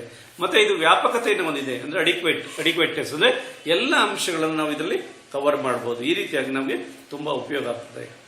ಮತ್ತೆ ನಾವು ಇಲ್ಲಿ ಬೋಧನಾ ವಿಧಾನ ಅಥವಾ ಯಾವುದೇ ಒಂದು ಕಲಿಕೆಯಲ್ಲಿ ಬರ್ತಕ್ಕಂಥ ನ್ಯೂನತೆಗಳನ್ನ ನಾವು ಸರಿಪಡಿಸೋದಿಕ್ಕೆ ಅಥವಾ ಬೋಧನಾ ವಿಧಾನಗಳನ್ನ ನಾವು ಬೇರೆ ವಿಧಾನಗಳನ್ನ ಉಪಯೋಗ ಮಾಡೋದಕ್ಕೆ ತುಂಬಾ ಉಪಯೋಗ ಆಗ್ತದೆ. ಸೊ ಅದೇ ರೀತಿ ಇಲ್ಲಿ ಏನಾಗುತ್ತೆ ವಿದ್ಯಾರ್ಥಿಗಳಿಗೆ ಮತ್ತು ಶಿಕ್ಷಕರಿಗೆ ಏನಂತೀವಿ ಉತ್ತಮ ಅವರ ಸ್ಥಾನ ಅಥವಾ ಅವರ ಮಟ್ಟ, ಅವರ ಹಂತಗಳನ್ನ ನಿರ್ಧರಿಸಲಿಕ್ಕೆ ಇದನ್ನು ಉಪಯೋಗ ಮಾಡ್ತವೆ. ಆಯ್ತಾ. ನಂತರ ಸಂದರ್ಶನ ಅಂದ್ರೆ ಇಲ್ಲಿ ಮುಖ್ಯವಾಗಿ ಸಂದರ್ಶನ ಅಂದ್ರೆ ಇಂಟರ್ವ್ಯೂ. ಇದೊಂದು ಹೇಳಿದ್ರೆ ಮುಂದಕ್ಕೆ ಹೋಗುತ್ತೆ. ಸುಮಾರು 3 ಪೀರಿಯಡ್ ನಿಮಗೆ ಏನು ಮಾಡಕ್ ಸಾಧ್ಯ ಆಗಿರಲಿಲ್ಲ. ಈಗ ಅದೃಷ್ಟದ ಎಲ್ಲವೂ ಒಟ್ಟಿಗೆ ಹೇಳ್ಬೇಕಾಗಿದೆ. ಅದರಿಂದ ಮುಂದಿನ ತರಗತಿಯಲ್ಲಿ ನಿಲ್ಲಿಸಿ ಹೇಳ್ತೀವಿ. ಈಗ ಈ ಸಂದರ್ಶನ ಒಂದು ಹೇಳ್ಬಿಟ್ಟು ಮತ್ತೆ ನಾನು ಅಲ್ಲಿಗೆ ನಿಲ್ಲಿಸ್ಬಿಡ್ತೇನೆ. ಇಲ್ಲಿ ಸಂದರ್ಶನ, ಇಂಟರ್ವ್ಯೂ, ಸಂದರ್ಶನ ನೀವು ನೋಡಿರ್ಬೋದು. ಇಲ್ಲಿ ಮುಖ್ಯವಾಗಿ ಸಂದರ್ಶನ ಅಂದ್ರೆ ನಾವು ಮೌಖಿಕವಾಗಿ ಯಾವುದೇ ಒಂದು ವ್ಯಕ್ತಿಯ ಒಂದು ಏನಂತೀವಿ ಮುಖ ಮತ್ತು ಮುಖಿಯಾಗಿ ವಿದ್ಯಾರ್ಥಿಗಳಿಗೆ ಪ್ರಶ್ನೆಗಳನ್ನ ಕೇಳ್ತಕ್ಕಂಥದ್ದು, ಅವರಿಂದ ಮೌಖಿಕವಾಗಿ ಉತ್ತರವನ್ನ ಪಡೆಯತಕ್ಕಂಥದ್ದು. ಸಂದರ್ಶನ ಅಂದ್ರೆ ಸಂದರ್ಶನ ಮಾಡೋದು. ಸಂದರ್ಶನ ಅಂದ್ರೆ ಯಾವುದೇ ಒಬ್ಬ ವ್ಯಕ್ತಿಯನ್ನ ಇನ್ನೊಬ್ಬ ವ್ಯಕ್ತಿ ಮುಖಾಮುಖಿಯಾಗಿ ಅದನ್ನ ಏನಂತೀವಿ ಪ್ರಶ್ನಿಸಿ ಪ್ರಶ್ನೆಗೆ ಸಂಬಂಧಪಟ್ಟಂತ ಉತ್ತರವನ್ನ ಮೌಖಿಕವಾಗಿ ನಾವು ಪಡೆಯತಕ್ಕಂಥದ್ದು, ಪಡೆಯುವ ಈ ಒಂದು ವಿಧಾನವನ್ನು ಏನಂತೀವಿ ಸಂದರ್ಶನ. ಅಷ್ಟೇ, ಮೌಖಿಕವಾಗಿ ಪ್ರಶ್ನೆ ಕೇಳಿ ಮೌಖಿಕವಾಗಿ ಉತ್ತರವನ್ನ ಕೇಳುವ ಒಂದು ವಿಧಾನವನ್ನ ಸಂದರ್ಶನ ಅಂತಾರೆ. ಇಲ್ಲೇನಾಗುತ್ತೆ ಈ ಒಂದು ಸಂದರ್ಶನ ತುಂಬಾ ಮುಖ್ಯ ಆಗ್ತದೆ. ಸಂದರ್ಶನ ಅಂದ್ರೆ ಗೊತ್ತಿರಬಹುದು ನಿಮ್ಗೆ. ಇಲ್ಲೇನಾಗುತ್ತೆ ಇದು ತುಂಬಾ ಡೈನಮಿಕ್ ಇನ್ ನೇಚರ್. ಅಂದ್ರೆ ಏನಾಗುತ್ತೆ ಇಲ್ಲಿ ವಿದ್ಯಾರ್ಥಿಗೆ ಮತ್ತು ಯಾವುದೇ ಒಂದು ಸಂದರ್ಶಕನಿಗೆ ತುಂಬಾ ಏನಂತೀವಿ ಸ್ವತಂತ್ರ ಇರುತ್ತೆ. ಅವನಿಗೆ ಯಾವುದೇ ರೀತಿಯಾದಂತಹ ಒಂದು ರೆಸ್ಟ್ರಿಕ್ಷನ್ಸ್ ಇರಲ್ಲ, ಕಂಡೀಷನ್ಸ್ ಇರಲ್ಲ. ಅವನಿಗೆ ಸ್ವತಂತ್ರ ಇರುತ್ತೆ. ಮತ್ತೆ ಅವನ ಪರಿಸರ ಒಂದು ಉತ್ತಮವಾದ ಪರಿಸರ ಇರುತ್ತೆ. ಮತ್ತೆ ಅದೇ ರೀತಿ ಏನಾಗುತ್ತೆ ಅವನು ಯಾವುದೇ ನಿರ್ಭಯ ವಾತಾವರಣದಲ್ಲಿ ಆ ಒಂದು ಪ್ರಶ್ನೆಗಳಿಗೆ ಉತ್ತರವನ್ನು ಹೇಳ್ಬೋದಾಗಿದೆ. ಈ ಒಂದು ಸನ್ನಿವೇಶ ಹೆಂಗಿದೆ ಅಂದ್ರೆ ಈ ಒಂದು ಪ್ರತಿಯೊಂದು ವಿದ್ಯಾರ್ಥಿಗಳ ಒಂದು ಅವರ ಆರ್ಗನೈಸೇಷನ್, ಪ್ರೆಸೆಂಟೇಷನ್, ಅವರ ವಾಕ್ಚಾತುರ್ಯ ಎಲ್ಲ ಅಂಶಗಳ ಮೇಲೆ ಏನಂತೀವಿ ಆ ಒಂದು ಸಂದರ್ಶನ ನಿರ್ಧಾರ ಆಗ್ತದೆ. ಮತ್ತೆ ಅದೇ ರೀತಿ ಇಲ್ಲಿ ಉತ್ತಮವಾದ ಒಂದು ಅಂಶಗಳನ್ನು ನಾವು ವಿದ್ಯಾರ್ಥಿಗಳಲ್ಲಿ ಏನಂತೀವಿ ಸಂಗ್ರಹಣ ಮಾಡೋದಕ್ಕೆ ತುಂಬಾ ಉಪಯೋಗ ಆಗ್ತದೆ. ಇಲ್ಲಿ ಈ ಸಂದರ್ಶನ ಅಂದ್ರೆ ಮುಖಾಮುಖಿಯಾಗಿ ಮಾತಾಡುವುದು, ಅನೌಪಚಾರಿಕವಾಗಿ ಸಂಭಾಷಣೆ ಸಂಭಾಷಣೆ ನಡೆಸುವುದನ್ನ ಸಂದರ್ಶನ ಅಂತೇವೆ.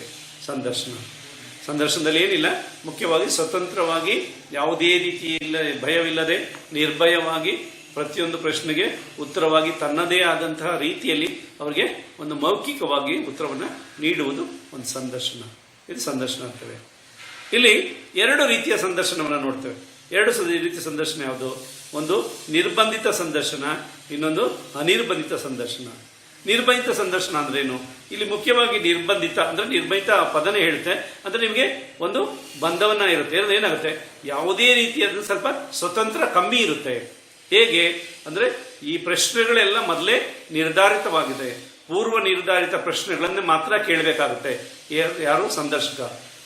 ಇನ್ಯಾರು ವಿದ್ಯಾರ್ಥಿ ಯಾರಿರ್ತಾರೆ ಅವನು ಆ ಒಂದು ಇದಕ್ಕೆ ತಕ್ಕಂತ ಹೇಳಕ್ಕಾಗುತ್ತೆ. ಇಲ್ಲಿ ವಿದ್ಯಾರ್ಥಿ ಗೊತ್ತಿರುತ್ತೆ ಪಠ್ಯ ವಿಷಯ ಅಥವಾ ಯಾವುದ್ರ ಮೇಲೆ ಪ್ರಶ್ನೆ ಕೇಳ್ತಾರೆ, ಎಷ್ಟು ಸಮಯ ಕೇಳ್ತಾರೆ, ಯಾವ ಪ್ರಶ್ನೆಗಳಿರುತ್ತೆ ಅಥವಾ ಸ್ಥಳ, ವೇಳೆ ಮತ್ತು ಅವನ ಎಲ್ಲ ಅಂಶಗಳು ಮೊದಲೇ ಗೊತ್ತಿರುತ್ತೆ. ಅದು ನಿರ್ಬಂಧ ಅಂದ್ರೆ ಫಿಕ್ಸ್ ಆಗ್ಬಿಟ್ಟಿರುತ್ತೆ. ಈ ರೀತಿಯಾಗಿ ಫಿಕ್ಸ್ ಆದಿ ಅಂದ್ರೆ ಎಲ್ಲ ಗೊತ್ತಿರುತ್ತೆ ಅವರಿಗೆ ಎಲ್ಲ ವಿಷಯಗಳು. ಅದಕ್ಕೆ ನಿರ್ಬಂಧಿತ ಸಂದರ್ಶನ ಅಂತೀವಿ. ಅನಿರ್ಬಂಧಿತ ಸಂದರ್ಶನ ಅಂದ್ರೆ ಇಲ್ಲಿ ಯಾವುದೇ ರೀತಿಯಾದಂತ ವಿದ್ಯಾರ್ಥಿಗೆ ವಿಷಯದ ಬಗ್ಗೆ ಗೊತ್ತಿರಲ್ಲ, ಆಮೇಲೆ ಸಂದರ್ಶನ ಏನ್ ಪ್ರಶ್ನೆ ಕೇಳ್ತೀನಿ ಅಂತ ಗೊತ್ತಿರಲ್ಲ. ಅಂದ್ರೆ ಅವನಿಗೆ ಯಾವ್ದು ಬೇಕೋ ಪ್ರಶ್ನೆಗಳನ್ನು ಕೇಳ್ತಾ ಹೋಗ್ತಾ ಇರ್ಬೋದು. ವಿದ್ಯಾರ್ಥಿ ಅವನಿಗೆ ಹೇಗೆ ಬೇಕೋ ಅವನಿಗೆ ಉತ್ತರವನ್ನ ಸ್ವತಂತ್ರವಾಗಿ ನಿರ್ಭಯವಾಗಿ ಅವ್ನಿಗೆ ಏನ್ ಬೇಕೋ ಅದಕ್ಕೆ ಉತ್ತರವನ್ನ ಕೊಡ್ತಾ ಹೋಗ್ತಾ ಇರ್ಬೋದು. ಸೊ ಈ ರೀತಿಯಾಗಿ ಹೆಚ್ಚಿನ ಸ್ವತಂತ್ರ ಯಾವುದು ಅನಿರ್ಬಂಧಿತ ಒಂದು ಇದರಲ್ಲಿ ಇರ್ತದೆ. ಇಲ್ಲಿ ಸ್ವತಂತ್ರ ಇರುತ್ತೆ, ಬಟ್ ಹೆಚ್ಚಿರಲ್ಲ. ಇಲ್ಲಿ ಹೆಚ್ಚು ಸ್ವತಂತ್ರ ಇರುತ್ತೆ. ಇಲ್ಲಿ ಪ್ರಶ್ನೆಗಳು ಮತ್ತೆ ಯಾವುದೇ ವಿಷಯ ಮತ್ತೆ ಸಮಯ ಇದೆಲ್ಲ ನಿರ್ಧಾರಿತ ಆಗೋರಿಲ್ಲ, ಪೂರ್ವ ನಿರ್ಧಾರಿತ ಆಗಿರಲ್ಲ. ತಕ್ಷಣವೇ ಪ್ರಶ್ನೆ ಕೇಳ್ತಕ್ಕಂಥದ್ದು. ಅವು ಯಾವ್ದು ಮನಸ್ಸಿಗೆ ಬಂದಂಗೆ ಪ್ರಶ್ನೆಗಳನ್ನ ಯಾವ್ದು ಬೇಕೋ ಅದು ಬಂದಂಗೆ ಕೇಳ್ತಾ ಹೋಗ್ತಾ ಇರ್ತಾರೆ. ಈ ರೀತಿಯಾದ ಅನಿರ್ಭಯಿತ ಸಂದರ್ಶನ. ಮತ್ತೆ ಸಂದರ್ಶನ ಮಾಡುವಾಗ ನೀವು ಗಮನಿಸಬೇಕಾದ ಅಂಶಗಳೇನೇನು, ಇಲ್ಲಿ ಏನು ಅಂಶ ನೀವು ಇದು ಗಮನದಲ್ಲಿ ಇಡಬೇಕು? ನೀವು ಉತ್ತಮ ಸಂದರ್ಶನ ಮಾಡಬೇಕು ಅಂದಾಗ ಯಾವ ಅಂಶಗಳನ್ನು ನೀವು ಗಮನದಲ್ಲಿ ಇಡಬೇಕಾಗುತ್ತೆ? ಇಲ್ಲಿ ಮುಖ್ಯವಾಗಿ ನಿಮ್ಮ ಈ ಒಂದು ಸಂದರ್ಶನವನ್ನ ಮೊದಲೇ ಯೋಜನೆ ಮಾಡ್ಕೊಳ್ಬೇಕು. ಯೋಜನೆ ಮಾಡ್ಕೊಳ್ಬೇಕು ಅಂದ್ರೆ ಏನು? ಯಾವ ಯಾವ ಅಂಶಗಳನ್ನ ನೀವು ಪ್ರಶ್ನೆ ಕೇಳ್ತೀರಾ ಅಥವಾ ಯಾವ ಉದ್ದೇಶ ಏನು, ನಿಮ್ಮ ಯಾವುದು ವಿಷಯವನ್ನು ತೆಗೆದುಕೊಳ್ತೀರಾ ಅನ್ನೋ ಪ್ರಶ್ನೆಗಳನ್ನ ಸರಿಯಾಗಿ ಪೂರ್ವ ನಿರ್ಧಾರಿತ ಮಾಡ್ಕೋಬೇಕಾಗುತ್ತೆ. ಅದೆಲ್ಲ ಏನಂತೆ ಪೂರ್ವ ನಿರ್ಧಾರಿತ ಅಂಶಗಳನ್ನ ಸರಿಯಾದಲ್ಲಿ ಯೋಜನೆ ಮಾಡಿಕೊಂಡಾಗ ನಿಮ್ಮ ಒಂದು ಈ ಸಂದರ್ಶನ ಯಶಸ್ವಿ ಆಗ್ತದೆ.